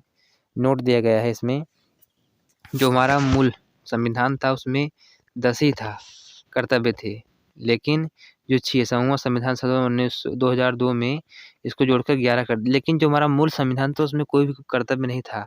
जो ये 10 कर्तव्य हैं इसको भी 42वां संविधान संशोधन 1976 में इंदिरा गांधी के राज्य में स्वर्ण सिंह समिति की सिफारिश पे इसको जोड़ा गया था, जो कि यूएसएसआर से इसको प्रेरित होकर लिया गया था। उसके बाद है संघीय कार्यपालिका। ये क्या होती है संघीय कार्यपालिका? जो राष्ट्रपति होता है इस संघीय कार्यपालिका का प्रमुख होता है। संघीय कार्यपालिका में राष्ट्रपति, उपराष्ट्रपति, प्रधानमंत्री और मंत्रिमंडल आदि शामिल होते हैं। भारत में संसदीय शासन प्रणाली को अपनाए जाने के कारण राष्ट्रपति कार्यपालिका का नाम मात्र का प्रमुख होता है, जबकि वास्तविक जो शक्ति है वो प्रधानमंत्री के और उसके मंत्रिमंडल में निहित होती है। जो मंत्रिमंडल है इसे सिर्फ अनुच्छेद 352 में दिया गया है। भारतीय संविधान में भाग 5 के अंतर्गत अनुच्छेद 52 से 78 तक संघीय कार्यपालिका का वर्णन दिया गया है, जिसमें पहला होता है राष्ट्रपति। भारत का एक राष्ट्रपति होगा, इसे अनुच्छेद 52 में वर्णित किया गया है और ये देश का प्रथम नागरिक होगा। वहीं जो 53 एक है इसमें कहा गया है, इसके अनुसार संघ की जो कार्यपालिका शक्ति है राष्ट्रपति में निहित होगी और इसका प्रयोग वो स्वयं या अपने अधीनस्थ अधिकारियों के माध्यम से करेगा। उसके बाद है जो उसकी योग्यता होती है उसे क्या होना चाहिए, तो अनुच्छेद 58 के तहत जो है राष्ट्रपति की योग्यता का विवरण है, वो भारत का नागरिक हो, 35 वर्ष की आयु पूरा कर चुका हो, लोकसभा का सदस्य निर्वाचित होने की योग्यता रखता हो और दिवालिया न हो वो और कोई लाभ के पद पर न हो उस समय। अगर आपको कंप्लीट अनुच्छेद एक ही वीडियो में अगर देखना है तो इसी चैनल पर आपको पूरा कंप्लीट अनुच्छेद का वीडियो मिल जाएगा, जो कि बहुत ही शॉर्ट में दिया गया है, जो कि आपके लगभग सभी एग्जाम में पूछा जाता है। चाहे जो एग्ज़ाम हो हर बार पूछा जाता है वो अनुच्छेद, चाहे वो पीसीएस का एग्ज़ाम हो या कोई अन्य एग्ज़ाम हो, लगभग हर एग्ज़ाम में पूछा जाने वाला वो होता है, उसी को वहाँ पे हमने बताया है। अगर वीडियो आपको पसंद आ रहा है तो वीडियो को लाइक करें और चैनल को ज़रूर सब्सक्राइब करें, क्योंकि यहाँ पर हम पॉलिटी की पूरी कंप्लीट मैराथन को देखेंगे, जो कि शुरू से अंत तक 0 से लेकर ऊपर तक आपको हम लेके चलेंगे यहाँ पे। उसके बाद है निर्वाचन क्या है इसका, निर्वाचन पद्धति। तो निर्वाचन के बारे में देखते हैं। अनुच्छेद 54 में दिया गया है इसके निर्वाचन के बारे में। एक निर्वाचन मंडल होगा जिसमें राष्ट्रपति का निर्वाचन किया जाएगा। जो निर्वाचन मंडल है लोकसभा, राज्यसभा, राज्यों तथा यथास्थित संघ राज्यों के जो विधानसभा हैं उसमें के निर्वाचित जो सदस्य होते हैं। जो संघ राज्यसभा है जैसे उसमें है यूटी में पुडुचेरी और चंडीगढ़ के जो हैं और दिल्ली और चंडीगढ़ के उसमें होंगे जो निर्वाचित सदस्य होंगे। अनुच्छेद जो 55 है उसमें कहा गया है जो भारत का जो निर्वाचन होगा उसमें आनुपातिक प्रतिनिधित्व के अनुसार एकल संक्रमणीय मत और गुप्त मतदान होगा, इसमें कहा गया है। और उसके बाद है जो उसकी पदावधि होगी वो क्या होगी, तो अनुच्छेद 56 के माध्यम से जो पदावधि होगी ये 5 वर्ष की होगी। हालांकि कार्यकाल की समाप्ति के बाद भी अपने उत्तराधिकारी के आने तक वो पद पर बना रहेगा, इसमें कहा गया है। राष्ट्रपति उपराष्ट्रपति को संबोधित कर अपने हस्ताक्षर सहित लेख द्वारा अपना पद त्याग सकता है या वो उसके ऊपर अगर महाभियोग लगा दिया जाए तभी वो पदच्युत हो सकता है। वहीं जो शपथ है अनुच्छेद 60 में दिया गया है, इसके अनुसार सर्वोच्च न्यायालय का जो मुख्य न्यायाधीश होगा CJI उसकी उपस्थिति में सर्वोच्च न्यायालय के वरिष्ठतम न्यायाधीश द्वारा राष्ट्रपति को पद एवं गोपनीयता की शपथ दिलाई जाएगी। जिसका वेतन है वो इस समय 5 लाख का है। जो इस पर महाभियोग की प्रक्रिया है वो अनुच्छेद 61 के तहत चलाई जाती है, जिसमें सिर्फ एक ही दिया गया है जिसमें अतिक्रमण के आधार पर ही महाभियोग चलाया जा सकता है। डॉक्टर राजेंद्र प्रसाद लगातार दूसरी बार भी राष्ट्रपति पद के लिए निर्वाचित होने वाले पहले राष्ट्रपति थे। वर्तमान समय में जो भारत के राष्ट्रपति हैं और उनका जो कार्यकाल है उसको देख लेते हैं जो अभी तक राष्ट्रपति बन चुके हैं। राजेंद्र प्रसाद जो भारत के पहले राष्ट्रपति थे, 26 जनवरी 1950 से 13 मई 1962 तक लगभग 12 वर्ष तक ये राष्ट्रपति थे। वहीं सर्वपल्ली राधाकृष्णन जी हैं जो 1962 से 1967 तक थे। जाकिर हुसैन हैं जो 13 मई 1967 से 1969 तक थे। वहीं बीबी गिरी हैं जो 24 अगस्त 1969 से 24 अगस्त 1974 तक थे। वहीं जो फारूक अली अहमद हैं ये 24 अगस्त 1974 से 11 फरवरी 1977 तक थे। वहीं नीलम संजीव रेड्डी हैं जो 25 जुलाई 1977 से 25 जुलाई 1982 तक थे। वहीं ज्ञानी जैल सिंह हैं जो कि 25 जुलाई 1982 से 25 जुलाई 1987 तक थे। वहीं आर वेंकट रमन हैं जो कि 25 जुलाई 1987 से 25 जुलाई 1992 तक थे। शंकर दयाल शर्मा जी थे जो कि 25 जुलाई 1992 से 25 जुलाई 1997 तक थे। आर के नारायण हैं ये 25 जुलाई 1997 से 25 जुलाई 2002 तक थे। वहीं APJ अब्दुल कलाम हैं वो 25 जुलाई 2002 से 25 जुलाई 2007 तक थे। वहीं जो 12वीं थी पहली महिला राष्ट्रपति वो थी प्रतिभा देवी सिंह पाटिल जो कि 2007-2012 तक थी। वहीं प्रणब मुखर्जी थे जो 25 जुलाई 2012 से 25 जुलाई 2017 तक थे। उसके बाद रामनाथ कोविंद हैं जो 2017 से 2022 तक थे और अभी इनका भी सेवा समाप्त हो गया है, अभी है नहीं, यानी अभी 2017 से लेके 2022 तक थे। जो रामनाथ कोविंद हैं 2022 तक थे। वर्तमान समय में द्रौपदी मुर्मू हमारी देश की राष्ट्रपति हैं, जो दूसरी महिला राष्ट्रपति भी हैं ये। उसके बाद है बीबी गिरी के निर्वाचन के समय 2 बार मतगणना हुई थी। वहीं जो नीलम संजीव रेड्डी हैं ये भारत के निर्विरोध चुने जाने वाले एकमात्र राष्ट्रपति। जो भारत की प्रथम महिला राष्ट्रपति हैं वो प्रतिभा देवी सिंह पाटिल हैं। वहीं जो भारत की दूसरी राष्ट्रपति हैं वो हैं द्रौपदी मुर्मू हैं। उसके बाद जो राष्ट्रपति के अधिकार एवं शक्तियाँ होती हैं उनके बारे में हम देख लेते हैं एक बार।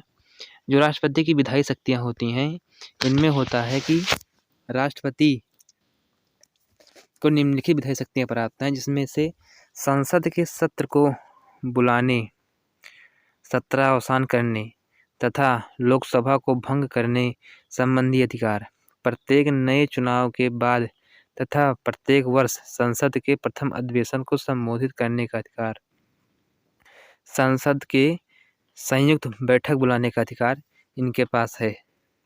वहीं राष्ट्र संसद द्वारा पारित विधेयकों राष्ट्रपति के अनुमोदन पर कानून बनता है। जो राष्ट्रपति का अनुमोदन होता है उसी द्वारा कानून बनता है। और इसके बाद है जो राष्ट्रपति हैं कला, विज्ञान, साहित्य, समाज सेवा में जो विशेष अनुभव एवं ज्ञान रखने वाले व्यक्ति हैं उनमें से 12 सदस्यों को राज्यसभा में मनोनीत करता है। अनुच्छेद 80 के तहत करता है इसे। जो अध्यादेश की शक्ति होती है अनुच्छेद 123 के तहत अंतर्गत राष्ट्रपति को अधिकार है कि वो अध्यादेश जारी कर सकता है। यह अध्यादेश संसद के सत्र के पुनः शुरू होने के 6 सप्ताह के भीतर संसद द्वारा अनुमोदित होना आवश्यक है। अगर ऐसा नहीं होता है तो ये कैंसिल हो जाएगा। संसद के अनुमोदन के पश्चात जो अध्यादेश है 6 माह तक प्रभावी रहता है। ये जो क्षमादान की शक्ति है राष्ट्रपति के पास, इसमें अनुच्छेद 72 के तहत ये है जिसमें किसी व्यक्ति को दंड को क्षमा करने, दंड कम करने, दंड के परिहार, विराम का न्यायिक अधिकार प्राप्त है।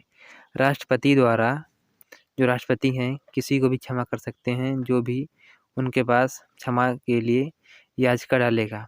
राष्ट्रपति क्षमा याचिका रद्द करने पर वही याचिका दूसरी बार नहीं दाखिल की जा सकती है। अगर राष्ट्रपति एक बार क्षमा याचना अगर रद्द कर देते हैं तो आप दोबारा नहीं क्षमा याचना डाल सकते हैं। जो आपातकालीन शक्तियाँ होती हैं इनके पास ये 3 प्रकार की होती हैं। जो पहली है राष्ट्रीय आपातकाल, ये युद्ध या बाह्य आक्रमण या सशस्त्र विद्रोह की स्थिति में होती है जो अनुच्छेद 352 के तहत होती है। वहीं दूसरी होती है राष्ट्रपति शासन, जो कि राज्यों के जब संवैधानिक तंत्र विफल हो जाते हैं या राज्यपाल कहे कि यहाँ का संवैधानिक जो तंत्र विफल हो जाए या राष्ट्रपति को स्वयं महसूस हो तो अनुच्छेद 356 के तहत राज्य में राष्ट्रपति शासन लगा देगा वो। वहीं जो वित्तीय आपातकाल है इसमें वित्तीय है अस्थायित्व या प्रत्यक्ष के संकट में स्थिति में ये अनुच्छेद 360 के तहत आपातकाल लगा सकता है।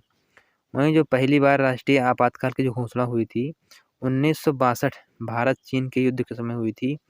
वहीं जो दोबारा हुई थी राष्ट्रीय आपातकाल की घोषणा वो 1971 में हुई थी भारत पाकिस्तान के युद्ध के समय। वहीं जब तिबारा हुई थी ये थी आपातकाल की घोषणा 1975 जून में भारत की बेटी के शासनकाल में। वहीं जो परामर्श की शक्ति है अनुच्छेद 143 के जो तहत है राष्ट्रपति किसी सार्वजनिक महत्व के विषय पे सर्वोच्च न्यायालय से परामर्श ले सकता है परंतु परामर्श मानने के लिए वो बाध्य नहीं है। उसके बाद आ जाता है उपराष्ट्रपति। अनुच्छेद 63 के अनुसार भारत का एक उपराष्ट्रपति होगा। इसका जो निर्वाचन है वो अनुच्छेद 66 के अनुसार उपराष्ट्रपति को संसद के द्वारा संसद के दोनों सदनों में निर्वाचित और मनोनीत सदस्यों के निर्वाचक जो मंडल हैं उनके द्वारा इनको चुना जाएगा। वहीं जो अभी तक उपराष्ट्रपति बन चुके हैं वो हैं doctor S Jaishankar, doctor Radhakrishnan जो हैं ये थे पहले 52 से 62 तक।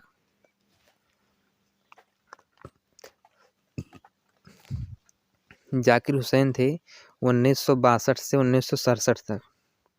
उसके बाद थे बीबी गिरी 1967 से 1969 तक। गोपाल स्वरूप पाठक थे चौथे नंबर पे 1969 से 74 तक। उसके बाद थे बीडी जत्ती 1974 से 1979 तक। उसके बाद थे न्यायमूर्ति हिदायतुल्लाह 1969 से 1984 तक। उसके बाद थे आर वेंकट रमन 1984 से 1987 तक। डॉक्टर जयशंकर दयाल 1987 से 1992 तक। ये भी कई बार एग्जाम में पूछा गया है कि जो राष्ट्रपति हैं ये किस नंबर के उपराष्ट्रपति थे या राष्ट्रपति कितने नंबर के थे। तो इसे आप ध्यान से देख लीजिएगा। KR नारायणन ये थे 1992 से 1997 तक। जो कृष्णकांत थे ये 1997 से 2002 तक थे। भैरव सिंह शेखावत 2002 से 2007 तक थे। हामिद अंसारी जो कि 2 बार थे, 2007 से 2017 तक थे। जो वेंकैया नायडू हैं ये 2011 से 2017 नहीं 2022 तक हैं, ख़त्म हो गए हैं। अब इनकी जगह पे दूसरे उपराष्ट्रपति आ चुके हैं। जो उपराष्ट्रपति की योग्यता होती है ये क्या होती है?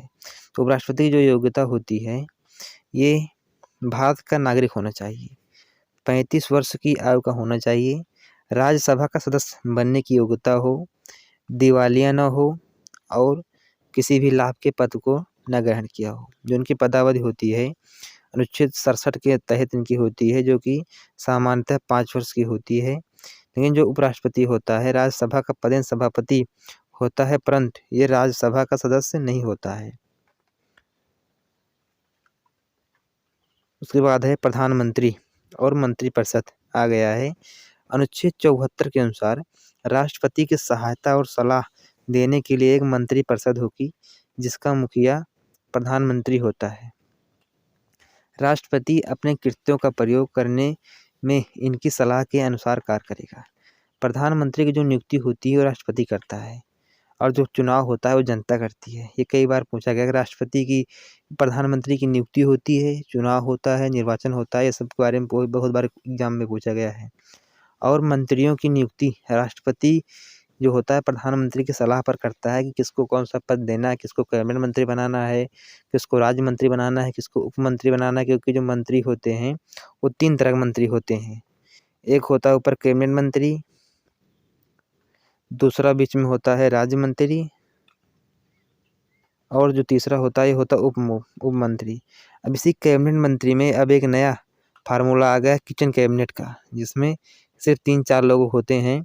अगर उन्हें कोई फैसला लेना होता है तो ये 3-4 लोग ले लेते हैं किचन कैबिनेट, जिसमें वर्तमान समय में लगभग देख सकते हैं आप हमारे जो रक्षा मंत्री हैं राजनाथ सिंह हैं और जो गृह मंत्री हैं अमित शाह जी वो हैं और निर्मला सीतारमण हैं और जो विदेश मंत्री हैं जयशंकर प्रसाद वो हैं और मोदी जी। यही 4-5 लोग मिलके लगभग कोई फैसला लेना होता है, यही लगभग लोग लेते हैं। अब ये नया फार्मूला है किचन कैबिनेट का। लेकिन इससे होता है, इससे फ़ायदा और नुकसान दोनों है। क्योंकि फ़ायदा ये है अगर कोई फैसला अगर तत्कालिक लेना है तो सभी लोग इकट्ठा नहीं हो सकते हैं, इसलिए फ़ायदेमंद है। लेकिन अगर इसे देखा जाए नुकसान भी है, क्योंकि यही 5 लोग पूरे देश के बारे में नहीं जान रहे हैं कि कहाँ पे क्या हो रहा है। इसके लिए सभी लोगों को बुलाना बहुत ही ज़रूरी होता है। मंत्री जो है राष्ट्रपति के प्रसाद पर्यंत अपना पद धारण करते हैं। अनुच्छेद 75(3) के अनुसार जो मंत्री परिषद है सामूहिक रूप से लोकसभा के प्रति उत्तरदायी होता है।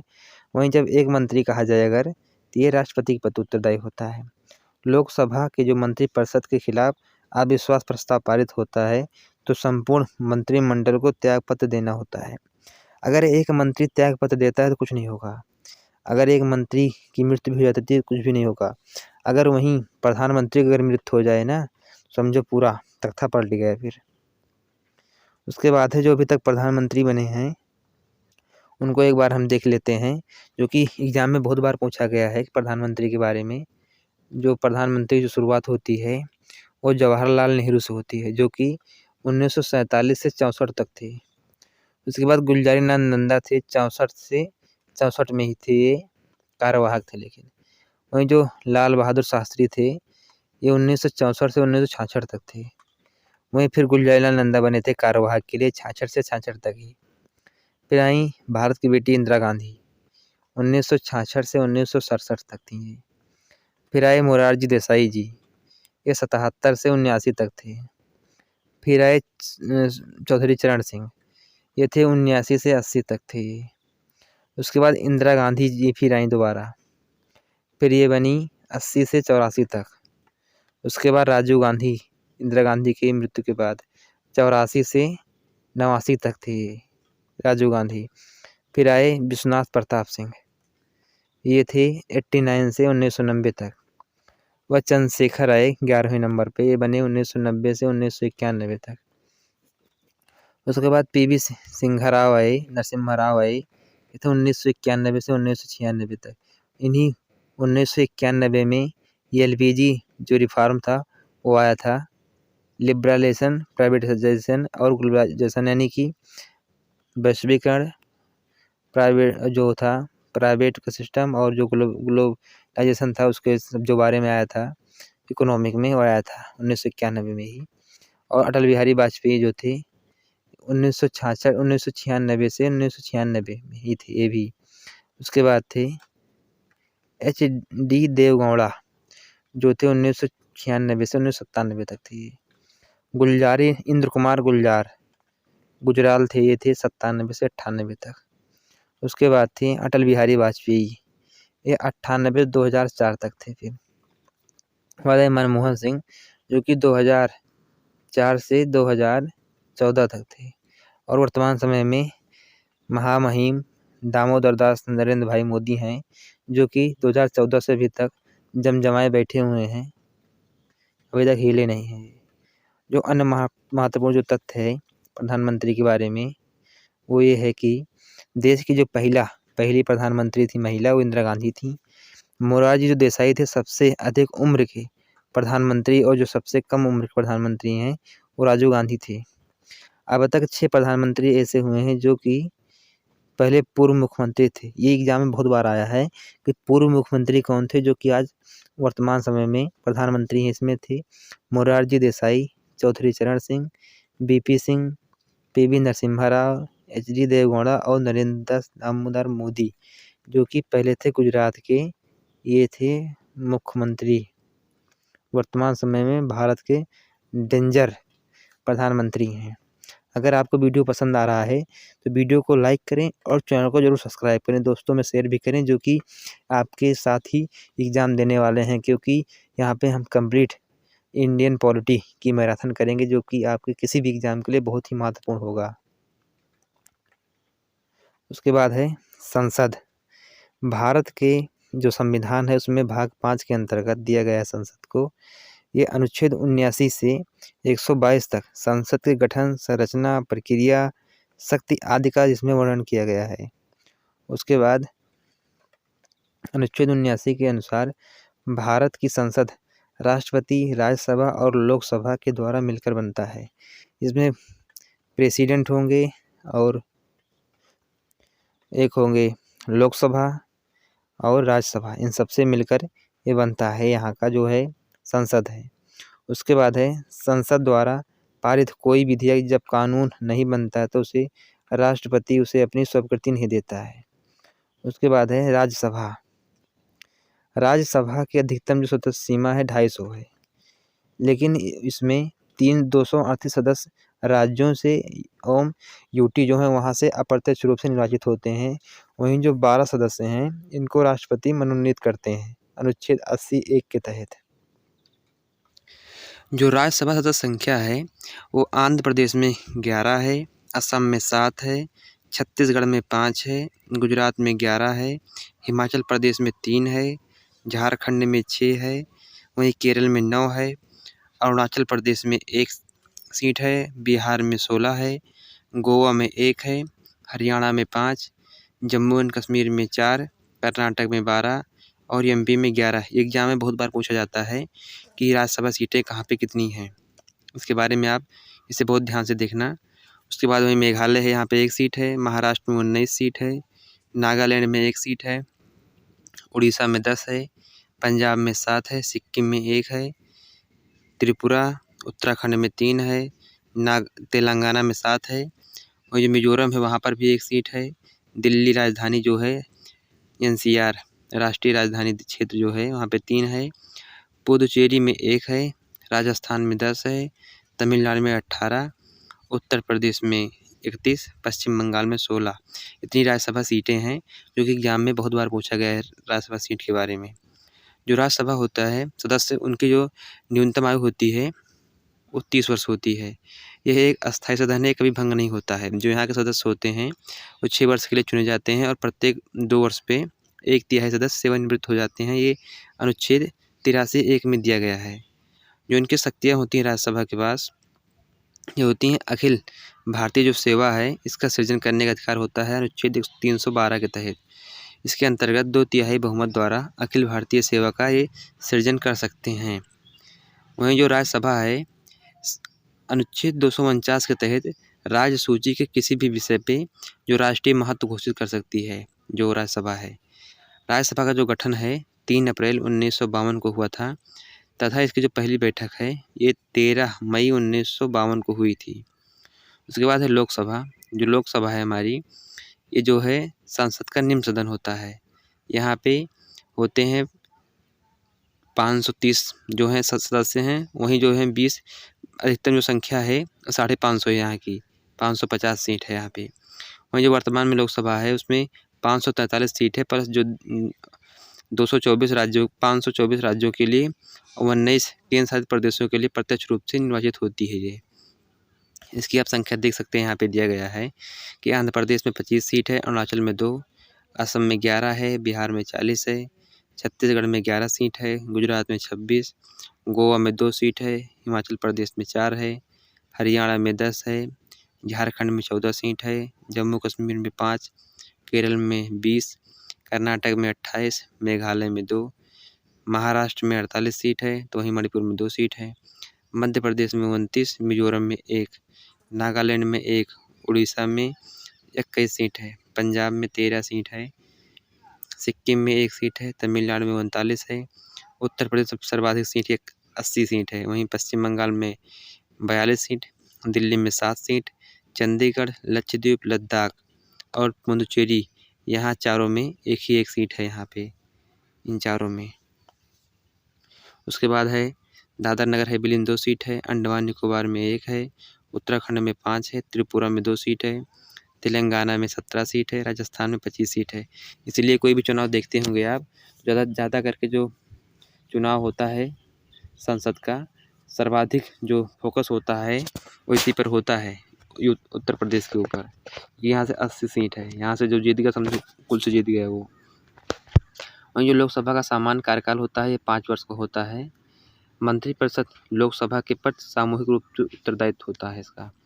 लोकसभा जो सदस्यता है वो सबसे जो न्यूनतम है 25 वर्ष है। जो प्रधानमंत्री हैं वो किसी भी सदन से बन सकते हैं, चाहे वो लोकसभा के हों या राज्यसभा के हों।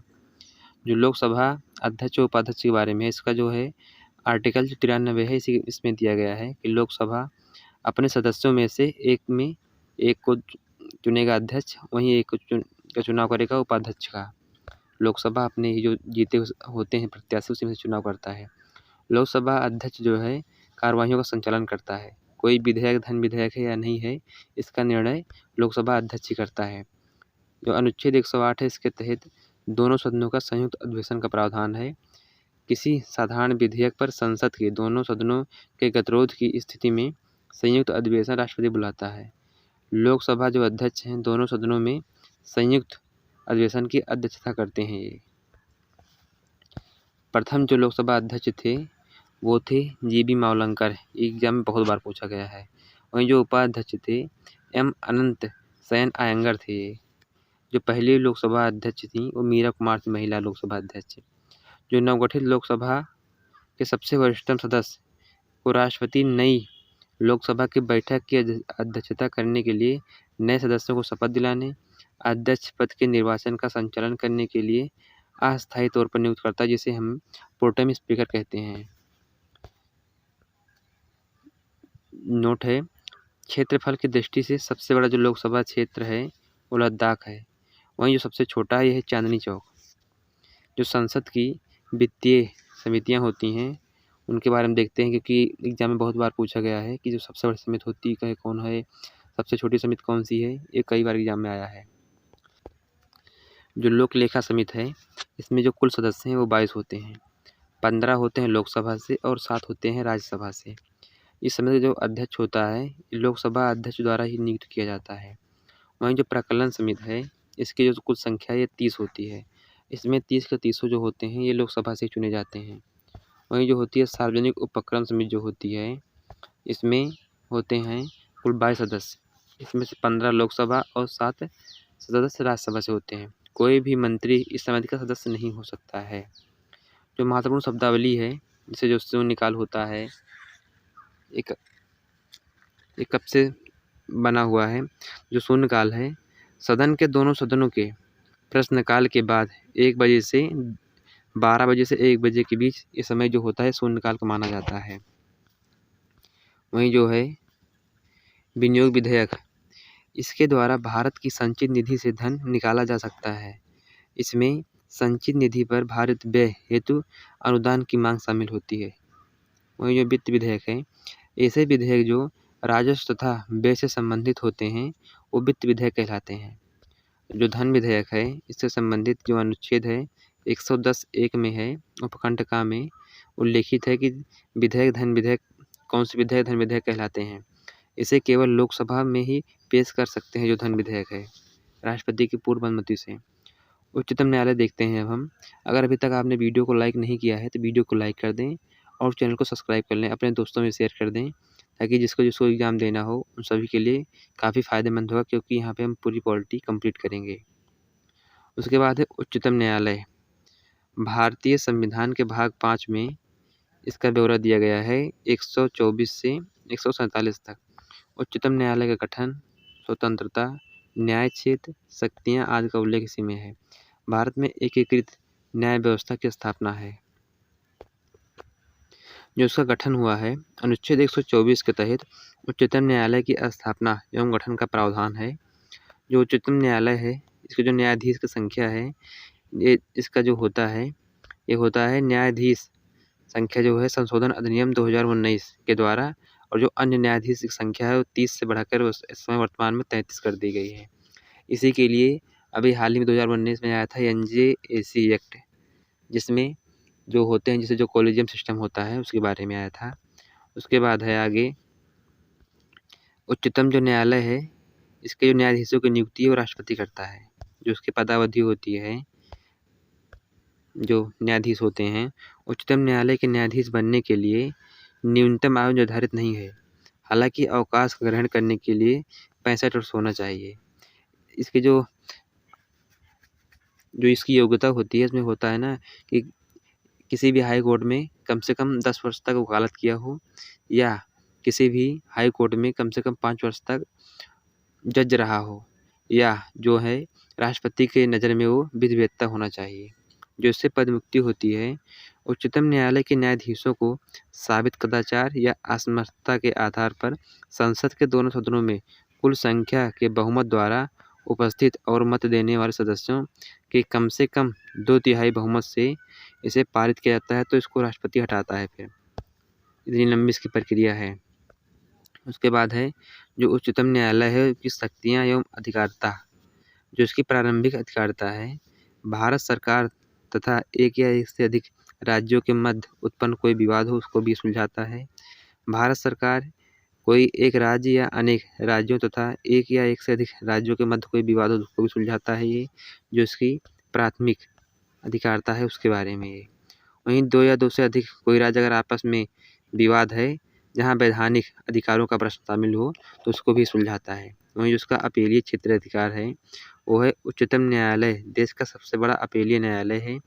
ये निचली अदालतों के फैसले के खिलाफ सुनवाई कर सकता है। वहीं जो है इसका परामर्शदात्री जो क्षेत्राधिकार है, इसका अनुच्छेद 143 के तहत है ये।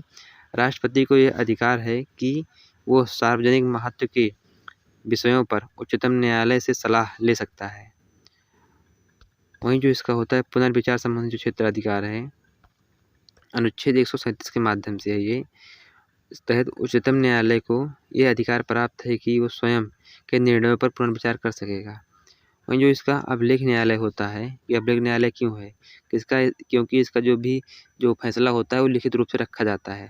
अनुच्छेद 129 के तहत उच्चतम न्यायालय को अभिलेखीय न्यायालय माना जाता है। इसके फैसले सर्वकालिक अभिलेख व साक्ष्य के रूप में स्वीकार किए जाएंगे, इसलिए इसको अभिलेख न्यायालय कहते हैं। वहीं जो उच्च न्यायालय है, हाई कोर्ट, इसके बारे में हम देखेंगे।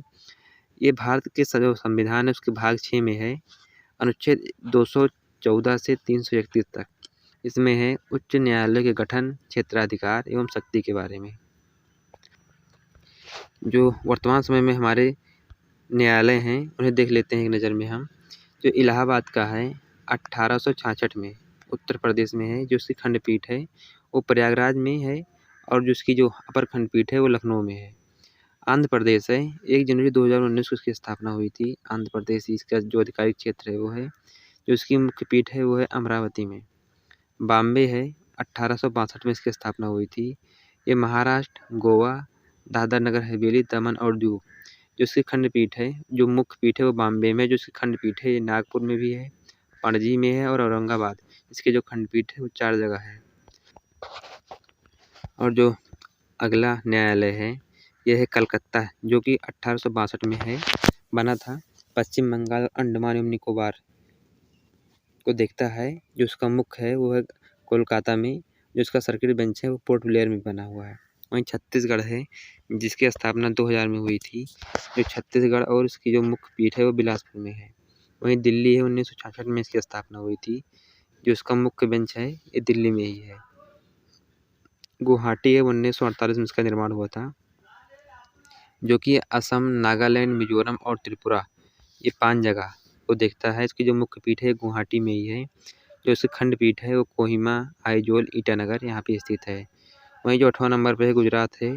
इसका निर्माण 1960 में हुआ था, जिसका जो मुख्य है ये गुजरात में है। जो इसकी खंडपीठ है वो अहमदाबाद में है। वहीं हिमाचल प्रदेश है, जो 1971 में इसका निर्माण हुआ था। हिमाचल प्रदेश और जो इसकी खंडपीठ है मुख्य वो शिमला में है, उसकी राजधानी है। जम्मू और कश्मीर है 1928 में इसका निर्माण हुआ था। जम्मू कश्मीर एवं लद्दाख इसका क्षेत्र है, जिसकी खंडपीठ है मुख्य वाली वो श्रीनगर एवं जम्मू कश्मीर में है। वहीं झारखंड है, जो इसका निर्माण हुआ था वो हुआ था 2000 में, और जो इसकी मुख्य खंडपीठ है वो रांची में है। वहीं कर्नाटक है, जिसका निर्माण 1884 में हुआ था। इसकी जो मुख्य खंडपीठ है वो बेंगलुरु में है। वहीं जो इसकी अपर खंडपीठ है वो धारवाड़ और गुलबर्गा में है। केरल है 13वें स्थान पर, 1956 में इसका निर्माण हुआ था। केरल और लक्षद्वीप दो जगह को देखता है। जो इसकी मुख्य खंडपीठ है वो है एर्नाकुलम में। वहीं एमपी मध्य प्रदेश है 1956 में इसका निर्माण हुआ था। मध्य प्रदेश इसका मुख्य क्षेत्र है। वहीं इसकी खंडपीठ है वो ग्वालियर और इंदौर में है। जो इसकी मुख्य पीठ है वो जबलपुर में स्थित है। वहीं मद्रास है 1862 में इसकी स्थापना हुई थी। तमिलनाडु और पुडुचेरी 2 स्थान को देखता है। उसकी मुख्य खंडपीठ जो है वो चेन्नई में है, और जो उसकी खंडपीठ है अदर वो मदुरई में भी स्थित है। वहीं उड़ीसा है 1948 में इसकी स्थापना हुई थी। ये उड़ीसा के अलावा जो उसकी मुख्य खंडपीठ है वो कटक में स्थित है। वहीं बिहार है 1916 में इसका स्थापना हुई थी। जो इसकी मुख्य खंडपीठ है वो पटना में स्थित है। उसके बाद है जो अगला है पंजाब है 1966 में इसकी स्थापना हुई थी। ये पंजाब, हरियाणा, चंडीगढ़ 3 जगह को देखता है, और जो इसकी मुख्य खंडपीठ है वो चंडीगढ़ में है। वहीं राजस्थान है 1949 में इसकी स्थापना हुई थी। ये जो इसकी मुख्य खंडपीठ है वो जोधपुर में है, और जो इसकी अपर है वो जयपुर में है। वहीं सिक्किम है, जो इसकी मुख्य खंडपीठ है वो गंगटोक में। इसकी स्थापना 1975 में हुई थी। उसके बाद है उत्तराखंड, जो 2000 में इसकी स्थापना हुई थी। जो इसकी मुख्य खंडपीठ है वो नैनीताल में है। मेघालय है 2013 में बना था। ये मेघालय को देखता है। इसका जो मुख्य खंडपीठ है वो शिलांग है। वहीं मणिपुर है 2013 में भी बना हुआ था, मार्च में ही। ये मणिपुर को देखता है। जो उसकी मुख्य खंडपीठ है वो इम्फाल में है। उसके बाद त्रिपुरा है, जो 2013 में बना हुआ था। त्रिपुरा के में इसका जो मुख्य है वो है, जो इसकी मुख्य खंडपीठ है वो अगरतला में है। वहीं तेलंगाना है, जो 1 जनवरी 2019 को नवीन अभी बना हुआ है। ये तेलंगाना में इसका मुख्य है, और जो इसकी खंडपीठ है वो हैदराबाद में स्थित है। ये थे हमारे जो उच्च न्यायालय थे। और इसके बारे में जो अन्य हैं, जो उच्च न्यायालय के जो न्यायाधीश हैं, उनकी नियुक्ति जो होता है वो राष्ट्रपति करता है। उच्च न्यायालय के न्यायाधीशों के सेवानिवृत्त की आयु सीमा जो है 62 वर्ष होती है। इससे पूर्व भी वो राष्ट्रपति को संबोधित करके अपना त्यागपत्र दे सकते हैं। अनुच्छेद 215 के अनुसार प्रत्येक उच्च न्यायालय एक अभिलेखीय न्यायालय होगा। वहीं केंद्र शासित जो प्रदेश हैं, जैसे दिल्ली और जम्मू कश्मीर के पास भी अपना एक उच्च न्यायालय है। जो भारत है इसमें वर्तमान समय में 25 उच्च न्यायालय हैं। 1862 में सर्वप्रथम तत्कालीन कलकत्ता, बम्बई तथा मद्रास में उच्च न्यायालयों की स्थापना हुई थी। जो उच्च न्यायालय हैं, जो इनकी शक्तियाँ हैं वो क्या क्या हैं, तो अनुच्छेद 226 के तहत इन्हें मौलिक अधिकार और अन्य अधिकारों की रक्षा हेतु रिट जारी करने का अधिकार है। जैसे अनुच्छेद 32 के माध्यम से सुप्रीम कोर्ट को रिट जारी करने का अधिकार है, मौलिक अधिकार का अगर हनन हो रहा है तो। वहीं अनुच्छेद 226 के माध्यम से हाई कोर्ट को भी रिट जारी करने का अधिकार है, अगर किसी मौलिक अधिकार का हनन हो रहा है तो आप जा सकते हैं। वहीं जो महान्यायवादी एवं महाधिवक्ता होता है, इसका संविधान में अनुच्छेद 76 में जिक्र किया गया है। ये भारत सरकार का प्रथम विधि अधिकारी होगा तथा इसके जो कर्तव्य हैं वो भारत सरकार को विधि संबंधी ऐसे विषयों पर सलाह देना है जो विधिक स्वरूप के ऐसे अन्य कार्यों का पालन करना शामिल है जो राष्ट्रपति समय समय पर निर्देश करे या सौंपे। वहीं जो अनुच्छेद 76(1) है के अनुसार उच्चतम न्यायालय के जो न्यायाधीश हैं उनकी जो योग्यता है वो किस तरह होगी, तो इनकी योग्यता जो है राष्ट्रपति जो है महान्यायवादी पद पर नियुक्त करता है। न्यायाधीश की योग्यता रखते हैं जो भी महान्यायवादी होते हैं। जो महान्यायवादी होते हैं ये राष्ट्रपति के प्रसाद पर्यंत अपना पद धारण करते हैं। वहीं जो है महान्यायवादी जो सहायता के लिए एक सॉलिसिटर जनरल या अतिरिक्त सॉलिसिटर जनरल की नियुक्ति होती है। अनुच्छेद 156 के तहत महाधिवक्ता जो एडवोकेट जनरल की व्यवस्था की गई है। उसके बाद राज्य का जो सर्वोच्च विधि अधिकारी होता है ये होता है सॉलिसिटर जनरल। उसके बाद है अगला टॉपिक नियंत्रक एवं महालेखा परीक्षक। अनुच्छेद 148 के तहत इसका जो विवरण है दिया गया है। भारत का एक नियंत्रक एवं महालेखा परीक्षक होगा जिसकी नियुक्ति राष्ट्रपति करेगा। इसका जो कार्यकाल है वो 6 वर्ष होगा। यदि इससे पूर्व ये 65 वर्ष की आयु प्राप्त कर लेता है तब भी इसका अवकाश जो है ग्रहण कर लिया जाएगा। उसके बाद है ये केंद्र सरकार के लेखा के संबंधी रिपोर्ट राष्ट्रपति को सौंपेगा जो संसद के पटल पर रखते हैं। ये राज्य सरकार के लेखा के संबंधी रिपोर्ट राज्यपाल को देता है जो उसे विधानमंडल के पटल पर रखवाते हैं। वहीं भारत के अगला जो टॉपिक है भारत की संचित निधि, जो कि अनुच्छेद 266 के तहत भारत और राज्यों के संचित निधियों का और लेखा जोखा का प्रावधान किया गया है। जो संसद है, संसद द्वारा विनियोग विधेयक पारित करके ही कोई धनराशि भारत की जो संचित निधि है उससे निकाल कर व्यय की जा सकती है। वहीं अगली है आकस्मिकता निधि। यह संविधान के 276 अनुच्छेद जो है उसमें दिया गया है। राज्य संसद और राज्य विधानमंडल में भारत या राज्य की आकस्मिकता जो है वो निधि का सृजन करने की शक्ति देता है। अगर आपने अभी तक वीडियो को लाइक नहीं किया तो वीडियो को लाइक कर दें और चैनल को जरूर सब्सक्राइब कर लें। जो राज्य की कार्यपालिका है अगला टॉपिक है, ये संविधान के भाग 6 के अंतर्गत आता है। इसमें दिया गया है कि अनुच्छेद 153 से 167 तक राज्य की कार्यपालिका के बारे में कहा गया है और इसमें बताया गया है कि जो राज्य की कार्यपालिका में राज्यपाल, मुख्यमंत्री, मंत्रिपरिषद और महाधिवक्ता शामिल होते हैं। वहीं जो राज्यपाल हैं इनके बारे में हम देखते हैं कि राज्यपाल क्या किस तरह प्रावधान दिया गया है। अनुच्छेद 153 के अनुसार प्रत्येक राज्य का एक राज्यपाल होगा। किसी एक ही व्यक्ति को 2 या 2 से अधिक राज्यों का राज्यपाल बनाया जा सकता है। ये भी अनुच्छेद 153 में दिया गया है। इसकी जो योग्यता है ये भारत का नागरिक होना चाहिए, 35 वर्ष की आयु पूरा कर चुका हो और किसी भी लाभ के पद पर न हो और दिवालिया भी न हो। ये इनकी योग्यताएं होती हैं। जो इनकी नियुक्ति एवं पदावधि है, राज्यपाल की जो नियुक्ति होती है राष्ट्रपति द्वारा की जाती है 5 वर्ष के लिए और ये राष्ट्रपति के प्रसाद पर्यंत भी होता है। अनुच्छेद 156(1) में इसका ब्यौरा दिया गया है कि किस तरह ये प्रसाद पर्यंत होता है राष्ट्रपति की। वहीं जो राज्यपाल की जो शक्तियाँ और कार्य हैं, इनकी जो शक्तियाँ कार्यकारी जो शक्तियाँ हैं, राज्यपाल मुख्यमंत्री और मुख्यमंत्री के परामर्श पर अन्य मंत्रियों की नियुक्ति करता है। वहीं जो है राज्यपाल राज्य के लोक सेवा आयोग के अध्यक्ष और सदस्यों की नियुक्ति करता है। राज्यपाल राज्य विश्वविद्यालयों के कुलपतियों की नियुक्ति करता है। राज्यपाल राज्य के उच्च सदन अर्थात विधान परिषद की कुल संख्या, जिसकी कुल संख्या होती है, कुल संख्या का 1/6 को मनोनीत करता है। जो साहित्य, कला, विज्ञान, समाज सेवा और सहकारिता के क्षेत्र के विशेष ज्ञान और अनुभव रखते हैं। वहीं जो इनकी विधायी शक्तियाँ हैं, राज्यपाल जो है राज्य विधानमंडल के सत्र को आहूत करता है, संबोधित करता है, विघटित तथा सत्रावसान कर सकता है। जो राज्य विधानमंडल द्वारा पारित विधेयक है, राज्यपाल के हस्ताक्षर के बाद वो अधिनियम बनता है। यदि किसी विषय पर तत्काल कार्यवाही की आवश्यकता हो तो, परंतु उस समय राज्य विधानमंडल सत्र न चल रहा हो तो ऐसी स्थिति में अनुच्छेद 213 के अनुसार राज्यपाल अध्यादेश भी जारी कर सकता है। ये दिया गया है। अनुच्छेद जो 200 है उसके अनुसार राज्यपाल किसी विधेयक पर अनुमति देता है या अनुमति रोक लेता है अथवा राष्ट्रपति के विचार के लिए सुरक्षित रख सकता है। अनुच्छेद 200 में दिया गया है कि राज्यपाल चाहे तो अनुमति दे भी सकता है, उसे रोक भी सकता है और उसे चाहे तो राष्ट्रपति के लिए भी सुरक्षित रख सकता है। वहीं अगला टॉपिक है मुख्यमंत्री। जो राज्य के मंत्रिपरिषद है, मंत्रिपरिषद जो मुखिया होता है वो मुख्यमंत्री होता है, जिसकी नियुक्ति राज्यपाल करता है और मुख्यमंत्री की सलाह पर ही जो अन्य मंत्री होते हैं उनकी नियुक्ति होती है। अनुच्छेद 164(2) के अनुसार मंत्रिपरिषद सामूहिक रूप से विधानसभा के प्रति उत्तरदायी होते हैं। अगर वीडियो पसंद आ रहा है आपको तो वीडियो को जरूर लाइक करें और चैनल को सब्सक्राइब भी कर लें। उसके बाद है राज्य विधानमंडल। राज्य विधानमंडल है, राज्य विधानमंडल का जो निर्माण है राज्यपाल और राज्य विधानमंडल के सदस्य विधानसभा अथवा 2 सदनों विधानसभा और विधान परिषद से मिलकर होता है।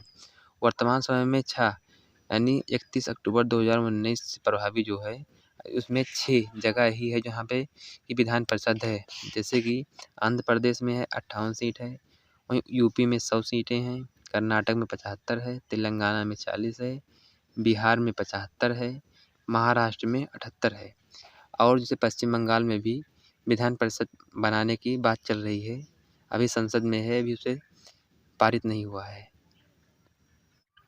जो विधान परिषद है दिया गया है ये अनुच्छेद 169 के अनुसार संसद विधान परिषद का गठन एवं विघटन कर सकती है यदि संबंधित राज्य की विधानसभा द्वारा इस संबंध में संकल्प को विधानसभा की कुल सदस्य संख्या के बहुमत एवं उपस्थित तथा मत देने वाले सदस्यों से कम 2/3 बहुमत से पारित कर दिया जाए तो। वहीं जो विधान परिषद है, विधान परिषद राज्य विधानमंडल का उच्च सदन होता है। जो विधान परिषद होता है जैसे कि राज्यसभा होती है संसद का सदन, उसी तरह विधान परिषद जो है कुल सदस्यों की संख्या से संबंधित राज्य की विधानसभा जो सदस्य होते हैं उनका 1/3 होती है या 40 से कम नहीं होना चाहिए इसको। जो विधान परिषद है इसका जो सदस्य बनने की जो न्यूनतम अर्हता है वो 30 वर्ष है। विधान परिषद एक अस्थायी सदन है, ये कभी भंग नहीं होती है परंतु इसका उत्साधन या समाप्त जो होता है किया जा सकता है। इसके लिए आपको फिर से वही विधेयक जो विधान परिषद है इसके जो प्रत्येक सदस्य का कार्यकाल 6 वर्ष होता है परंतु प्रत्येक दूसरे वर्ष 1/3 सदस्य जैसे राज्यसभा में होता है उसी तरह सेम इसमें भी है, उनका कार्यकाल पूरा करके अवकाश ग्रहण करते हैं। जो इसके स्थान है वो नवीन सदस्य निर्वाचित किए जाते हैं, जो अवकाश ग्रहण कर लेते हैं इनके स्थान पर नए सदस्य इसमें लाए जाते हैं। उसके बाद है विधान परिषद जो सदस्य हैं उनका जो निर्वाचन है अप्रत्यक्ष रूप से किया जाता है। अब है विधानसभा यानी जो है लेजिस्लेटिव असेंबली। विधानसभा को निम्न सदन भी कहा जाता है जैसे कि लोकसभा को कहा जाता है। अनुच्छेद 170 के तहत विधानसभाओं की संरचना का उल्लेख किया गया है। जो अनुच्छेद 170 में विधानसभा का उल्लेख किया गया है, जो इनका कार्यकाल होगा वो 5 वर्ष होता है। विधानसभा का जो कार्यकाल है वो 5 वर्ष ही होता है। उसके बाद है जो इस विशेष स्थिति में राज्यपाल विधानसभा को 5 वर्ष से पूर्व भंग कर सकता है। वहीं जो विधान सभा का जो निर्वाचित सदस्य है उसकी जो न्यूनतम अर्हता होती है, जो आयु होती है वो 25 वर्ष होती है। विधानसभा सदस्यों का जो चुनाव होता है ये वयस्क मताधिकार द्वारा प्रत्यक्ष रूप से किया जाता है। प्रत्येक जो राज्य है इसमें अधिकतम 500 तथा न्यूनतम 60 सदस्य होने चाहिए, लेकिन इसकी कुछ अपवाद भी हैं जैसे कि गोवा, मिजोरम तथा सिक्किम। गोवा मिजोरम जो है इसमें 40-40 सीटें हैं, वहीं जो सिक्किम है इसमें 32 सीटें हैं। जो हमारा अगला जो नेक्स्ट टॉपिक है वो है भारत के राष्ट्रीय चिन्ह। जो है राष्ट्रीय चिन्ह जो है सारनाथ स्थित सम्राट अशोक सिंह के स्तंभ से जो शीर्ष भाग है वहाँ से जो भारत सरकार द्वारा 26 जनवरी 1950 को राष्ट्रीय प्रतीक को अपनाया गया था। जो इसके निचले भाग है सत्यमेव जयते देवनागरी लिपि में लिखा हुआ है, जिसे मुंडोक उपनिषद से लिया गया है। जो राष्ट्रगान है हमारा, जो राष्ट्रगान है जन गण मन अधिनायक संविधान सभा द्वारा 24 जनवरी 1950 को भारत के राष्ट्रगान के रूप में स्वीकार किया गया। इसके जो रचयिता हैं रविन्द्रनाथ टैगोर हैं। जो इसका गाने का समय है ये 52 सेकंड निर्धारित किया गया है। अगर इसे संक्षिप्त रूप में इसे गाया जाता है तो ये 20 सेकंड है। इसे सर्वप्रथम 27 दिसंबर 1911 को जब राष्ट्रीय कांग्रेस का अधिवेशन हो रहा था कलकत्ता का, तो वहाँ में इसे गाया गया था, जिसके अध्यक्ष थे उस समय बिशन नारायण दर इसके अध्यक्ष थे। जो राष्ट्रगीत है हमारा ये वंदे मातरम है। जो राष्ट्रगीत है 24 जनवरी 1950 को इसको स्वीकार किया गया था। जो इसके रचयिता हैं वो है बंकिम चंद्र चटर्जी, जिसे आनंद मठ से लिया गया है। इसे सर्वप्रथम कांग्रेस के अधिवेशन में ही 1896 में गाया गया था। उस समय जो अध्यक्ष थे कांग्रेस के, वो थे रहमतुल्लाह सयानी। वहीं जो राष्ट्रीय ध्वज है, जो इसको अपनाया गया है, इसे 22 जुलाई 1947 को अपनाया गया। जो तिरंगा है, इसमें जो शामिल किया गया है केसरिया रंग, साहस तथा शौर्य का प्रतीक है। जो वहीं सफ़ेद रंग है, इसमें वो धर्मचक्र के साथ साथ शांति एवं सत्य का, एवं जो हरा रंग है वो समृद्धि का प्रतीक है। जो इसमें 24 तिल्लियाँ दी हुई हैं, जिसे नीले रंग से रंगा हुआ है चक्र है, ये अशोक की जो सारनाथ सिंह का स्तूप है, स्तंभ है, वहाँ से लिया गया है। जो इसकी चौड़ाई और लंबाई है वो 3:2 है। जो नेक्स्ट टॉपिक है राष्ट्रीय कैलेंडर। ग्रेगोरियन कैलेंडर के साथ ही शक संवत पर आधारित राष्ट्रीय पंचांग है, जो 22 मार्च 1957 को अपनाया गया था। जिसका पहला महीना होता है वो होता है चैत्र, जो सामान्य रूप से 22 मार्च को, तथा जो लीप ईयर होता है वो 21 मार्च से शुरू होता है। वहीं जो भारत का राष्ट्रीय पशु है वो बाघ है, और जिसका वैज्ञानिक नाम है, इसे कहते हैं पैंथेरा टाइग्रिस। वहीं जो मोर है, राष्ट्रीय पक्षी का दर्जा प्राप्त है। गंगा नदी को राष्ट्रीय नदी घोषित किया गया है। वहीं जो जलीय जीव है वो गंगा डॉल्फिन है, जिसको राष्ट्रीय जीव का दर्जा प्रदान है। वहीं हाथी है, ये राष्ट्रीय विरासत पशु है, जिसका दर्जा प्रदान किया गया है। उसके बाद है अगला जो है पंचायती राज। पंचायती राज जो है ये 73वां संविधान संशोधन 1992 द्वारा भाग 9 के अंतर्गत अनुच्छेद 243 के तहत 11वीं अनुसूची के तहत पंचायती राज की व्यवस्था को लिया गया है। वहीं इसे 2 अक्टूबर 1959 को तत्कालीन प्रधानमंत्री जवाहरलाल नेहरू द्वारा पंचायती राज का उद्घाटन राजस्थान के नागौर जिले में किया गया था। जो नागौर जिला है राजस्थान का, इसके बारे में बहुत बार पूछा गया है। आंध्र प्रदेश दूसरा राज्य था जहां 11 अक्टूबर 1959 को पंचायती राज का शुभारंभ किया गया था। ये दोनों क्वेश्चन बहुत ही बार पूछे गए हैं। वहीं जो 73वां संविधान संशोधन है, इसके माध्यम से पंचायती राज के त्रिस्तरीय ढांचे, ग्राम स्तर और उसके बाद पंचायत, खंड स्तर पर पंचायत समिति का, तथा जिला स्तर पर जिला परिषद का गठन किया गया। वहीं जो इसके पंचायती राज जो समितियां हैं, ये एग्जाम में बहुत बार, अभी जो पिछला 2021 का पेपर हुआ था PCS का 22 का, इसमें पूछा गया था कि इसको सीरियल से मिलाना था। जो समितियां हैं, इसे बलवंत राज मेहता जो समिति है ये 1957 में आई थी। वहीं जो अशोक मेहता समिति है ये 1973 में बनी थी। जो GBK समिति है ये 1985 में बनी हुई थी। वहीं जो LM सिंघवी समिति है ये 1986 में बनी हुई थी। PK थुंगन समिति जो थी ये 1988 में बनी हुई थी।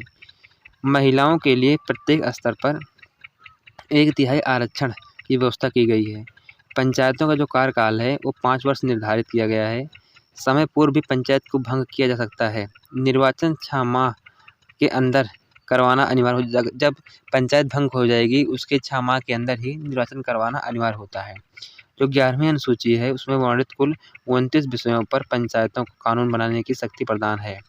और जो नगर पालिका है ये 74वां संविधान संशोधन के माध्यम से इसको अपनाया गया था, जो कि भाग 9 का के अनुच्छेद 443 ता से 443 या 6 तक 12वीं अनुसूची में इसको जोड़ा गया है। इसमें नगर पालिका से संबंधित प्रावधान दिए गए हैं। इसमें 3 प्रकार के नगर पंचायत, नगर पालिका परिषद, नगर निगम। नगर पालिकाओं में महिलाओं के लिए 1/3 स्थान आरक्षित किए गए हैं। जो नगर पालिका का कार्यकाल होता है ये भी 5 वर्ष होता है, जिस तरह ग्राम प्रधान का कार्यकाल होता है। सर्वप्रथम 1688 में मद्रास में नगर निगम की स्थापना की गई थी। जो लोक सेवा आयोग होता है UPSC, जो भारतीय संविधान ने इसके अनुच्छेद 315 के तहत संघ एवं राज्यों के लिए लोक सेवा आयोग की व्यवस्था की गई है। जो संघ लोक सेवा आयोग है इसके अध्यक्ष तथा सदस्यों की जो नियुक्ति होती है उसको राष्ट्रपति के द्वारा किया जाता है। जो संघ लोक सेवा आयोग है इसके अध्यक्ष जो और जो इसका सदस्य होते हैं, इनका जो कार्यकाल होता है वो 6 वर्ष या 65 वर्ष, जो भी पहले पूरा हो जाए वही माना जाता है।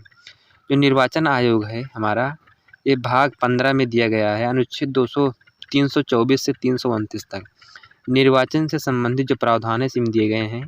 जो निर्वाचन आयोग है, मुख्य निर्वाचन आयुक्त के साथ इसमें 2 अन्य निर्वाचन आयुक्त भी होते हैं, जिनकी नियुक्ति राष्ट्रपति द्वारा की जाती है। अनुच्छेद 224 के अनुसार जो है इसमें संसद, राज्य विधानमंडल, राष्ट्रपति व उपराष्ट्रपति के पदों के निर्वाचन की जिम्मेदारी निर्वाचन आयोग को दी गई है। मुख्य निर्वाचन आयुक्त तथा अन्य जो निर्वाचन आयुक्त होते हैं इनका कार्यकाल 6 वर्ष या 65 वर्ष जो भी पहले पूरा हो जाए यही होता है। निर्वाचन आयोग जो है एक संवैधानिक संस्था है। संवैधानिक संस्था वो होती है जिनका वर्णन हमारे संविधान में दिया होता है। वर्तमान में मान्यता प्राप्त जो है राष्ट्रीय जो राजनीतिक पार्टियां हैं उनकी संख्या 8 है। जो पहली पार्टी है वो है राष्ट्रीय कांग्रेस पार्टी है जिसका निशान है हाथ का पंजा।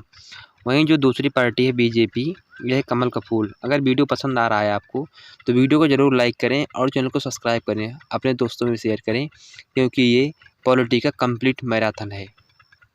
एक है बीएसपी बहुजन समाजवादी पार्टी, इसका निशान है हाथी। वहीं है सीपीआई भारतीय कम्युनिस्ट पार्टी जिसका निशान है हंसिया और बाली। वहीं भारतीय कम्युनिस्ट पार्टी है मार्क्सवादी, इसका जो निशान है ये हंसिया, हथौड़ा और तारा। वहीं राष्ट्रीय जो कांग्रेस पार्टी है राष्ट्रीय कांग्रेस पार्टी राष्ट्रवादी जो है एनसीपी, इसका निशान है घड़ी। वहीं है जो अखिल भारतीय तृणमूल जो कांग्रेस है इसका निशान है जोड़ा फूल। वहीं जो है नेशनल पीपुल्स पार्टी, इसका निशान है पुस्तक। ये है 7 जून 2019 तक निर्वाचन आयोग द्वारा मान्यता प्राप्त की हुई हैं, लेकिन अभी हाल ही में जो चुनाव हुआ है उसमें जो आप पार्टी है इसको भी राष्ट्रीय पार्टी का दर्जा मिल चुका है। उसके बाद है जो प्रमुख संविधान संशोधन हुए थे, जो ये एग्जाम में बहुत बार पूछा गया है। जिससे प्रथम संविधान संशोधन 1991, संविधान में 9वीं अनुसूची को जोड़ा गया था। इसके माध्यम से इसमें उल्लेखित जो विषय थे सर्वोच्च न्यायालय की न्यायिक पुनरावलोकन की शक्ति से बाहर रखा गया। वहीं जो 36वां संविधान संशोधन 1975 है, इसके माध्यम से सिक्किम को पूर्ण राज्य का दर्जा प्रदान किया गया। वहीं जो 42वां संविधान संशोधन है 1976, इसमें प्रस्तावना में समाजवादी, पंथनिरपेक्षता, अखंडता सब जोड़े गए। जो भाग 4 है मूल कर्तव्य भी 42वां संविधान संशोधन के माध्यम से जोड़ा गया था। राष्ट्रपति को मंत्रिमंडल की सलाह मानने के लिए बाध्य किया गया इसी संशोधन के माध्यम से। वहीं 44वां संविधान संशोधन 1978 है जिसमें कहा गया है कि राष्ट्रपति के द्वारा विधेयक को पुनर्विचार के लिए एक बार वापस भेजने की शक्ति प्रदान की गई। इसके माध्यम से राष्ट्रीय आपातकाल के संदर्भ में भी जो आंतरिक अशांति शब्द था उसके स्थान पर सतत विद्रोह को रखा गया। जो संपत्ति का अधिकार मूल अधिकार था इसको हटा के विधिक अधिकार किया गया, जिसे भाग 12 में जाके किया गया है। इस समय जो है 300 में इसको किया गया है। और जो राष्ट्रीय आपातकाल के दौरान जो सभी मूल अधिकार हमारे निलंबित हो जाते थे, वहीं पे जो अनुच्छेद 20 और 21 है इसको निलंबित नहीं किया जाएगा। ये सब 44वां संविधान संशोधन के माध्यम से किया गया था। वहीं जो 52वां संविधान संशोधन 1985 है, इसके तहत संसद एवं राज्य विधानमंडल के सदस्यों को दल बदल के मामले में अयोग्य घोषित करने की व्यवस्था है। इसके लिए 10वीं अनुसूची को जोड़ा गया। वहीं जो संविधान संशोधन 61वां है 1988 में नागरिकों के मतदान करने की जो न्यूनतम आयु है इसमें 21 वर्ष से घटाकर इसे 18 वर्ष कर दिया गया था। वहीं जो अगला संविधान संशोधन है 69 है 69वां, इसमें जो दिल्ली है राष्ट्रीय राजधानी का दर्जा प्राप्त हुआ था। इसके अलावा दिल्ली को 70 सदस्यीय विधानसभा की व्यवस्था भी की गई थी। वहीं जो 73वां संविधान संशोधन 1992 है, इसके माध्यम से भाग 9 में 11वीं अनुसूची को जोड़ा गया पंचायत को, जिसे संवैधानिक दर्जा प्राप्त हुआ। 74वां संविधान संशोधन 1992 है जिसमें भाग 9 को जोड़ा गया, जिसमें 12वीं अनुसूची जोड़ी गई। वहीं जो 66वां संविधान संशोधन 2002 है, इसमें प्रारंभिक शिक्षा को मूल अधिकार का दर्जा प्रदान हुआ। 91वां जो संविधान संशोधन है 2003, इसके द्वारा मंत्रिपरिषद के आकार को सीमित किया गया, जो कि लोकसभा की कुल सदस्य संख्या का 15% से अधिक नहीं होगी। वहीं जो 97वें संविधान संशोधन है सहकारी समिति बनाने का अधिकार, जो अनुच्छेद 19 के तहत मौलिक अधिकार बन गया। वहीं 101वां संविधान संशोधन 2016 है जिसके माध्यम से वस्तु एवं सेवा कर जीएसटी को जोड़ा गया। 102 संविधान संशोधन 2018 है राष्ट्रीय पिछड़ा वर्ग आयोग को संवैधानिक दर्जा प्राप्त हुआ। जो 103वां संविधान संशोधन अधिनियम 2019 है, इसमें जो EWS है जो जनरल वाले हैं इनको 10% का आरक्षण मिला था। जो संविधान संशोधन 104 है, इसके तहत 2019 में जो लोकसभा एवं राज्य विधानसभा से अनुसूचित जातियों और जनजातियों के लिए स्थान के आरक्षण में 10 वर्ष की वृद्धि तथा लोकसभा एवं राज्य विधानसभा के नाम निर्देशन द्वारा आंग्ल भारतीय समुदाय के प्रतिनिधित्व संबंधी उपबंध को समाप्त किया। इसमें जो अनुसूचित जाति और जनजाति हैं, तो उनका आरक्षण था उसको 10 वर्ष के लिए और बढ़ा दिया गया।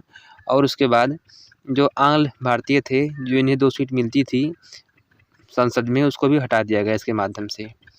उसके बाद है 105वां संविधान संशोधन 2021। ये अधिनियम सामाजिक एवं शैक्षणिक रूप से जो पिछड़े वर्ग हैं SC BC की पहचान करने हेतु निर्दिष्ट करने हेतु राज्य एवं केंद्र शासित प्रदेशों की शक्ति को पुनर्स्थापित किया गया। अगर वीडियो पसंद आया हो तो वीडियो को लाइक करें, चैनल को ज़रूर सब्सक्राइब करें, क्योंकि नेक्स्ट बहुत जल्दी ही 1-2 दिन में आपकी अगली मैराथन आने वाली है, कल ही आ जाएगी वो, जो रहेगी इतिहास या अर्थव्यवस्था के ऊपर। और कंप्लीट जितने भी जीके हैं, चाहे वो इकोनॉमी है, पॉलिटी का हो ही गया है, हिस्ट्री का है, कंप्यूटर का है, जो भी स्टैटिक जीके का पार्ट है उसको पूरी कंप्लीट मैराथन करेंगे। आपको जो आने वाला SSC का एग्ज़ाम है और जो अन्य एग्ज़ाम आने वाले हैं उसके लिए बहुत ही महत्वपूर्ण रहेगा। और अपने दोस्तों में भी शेयर करें, चैनल को अवश्य सब्सक्राइब करें। धन्यवाद।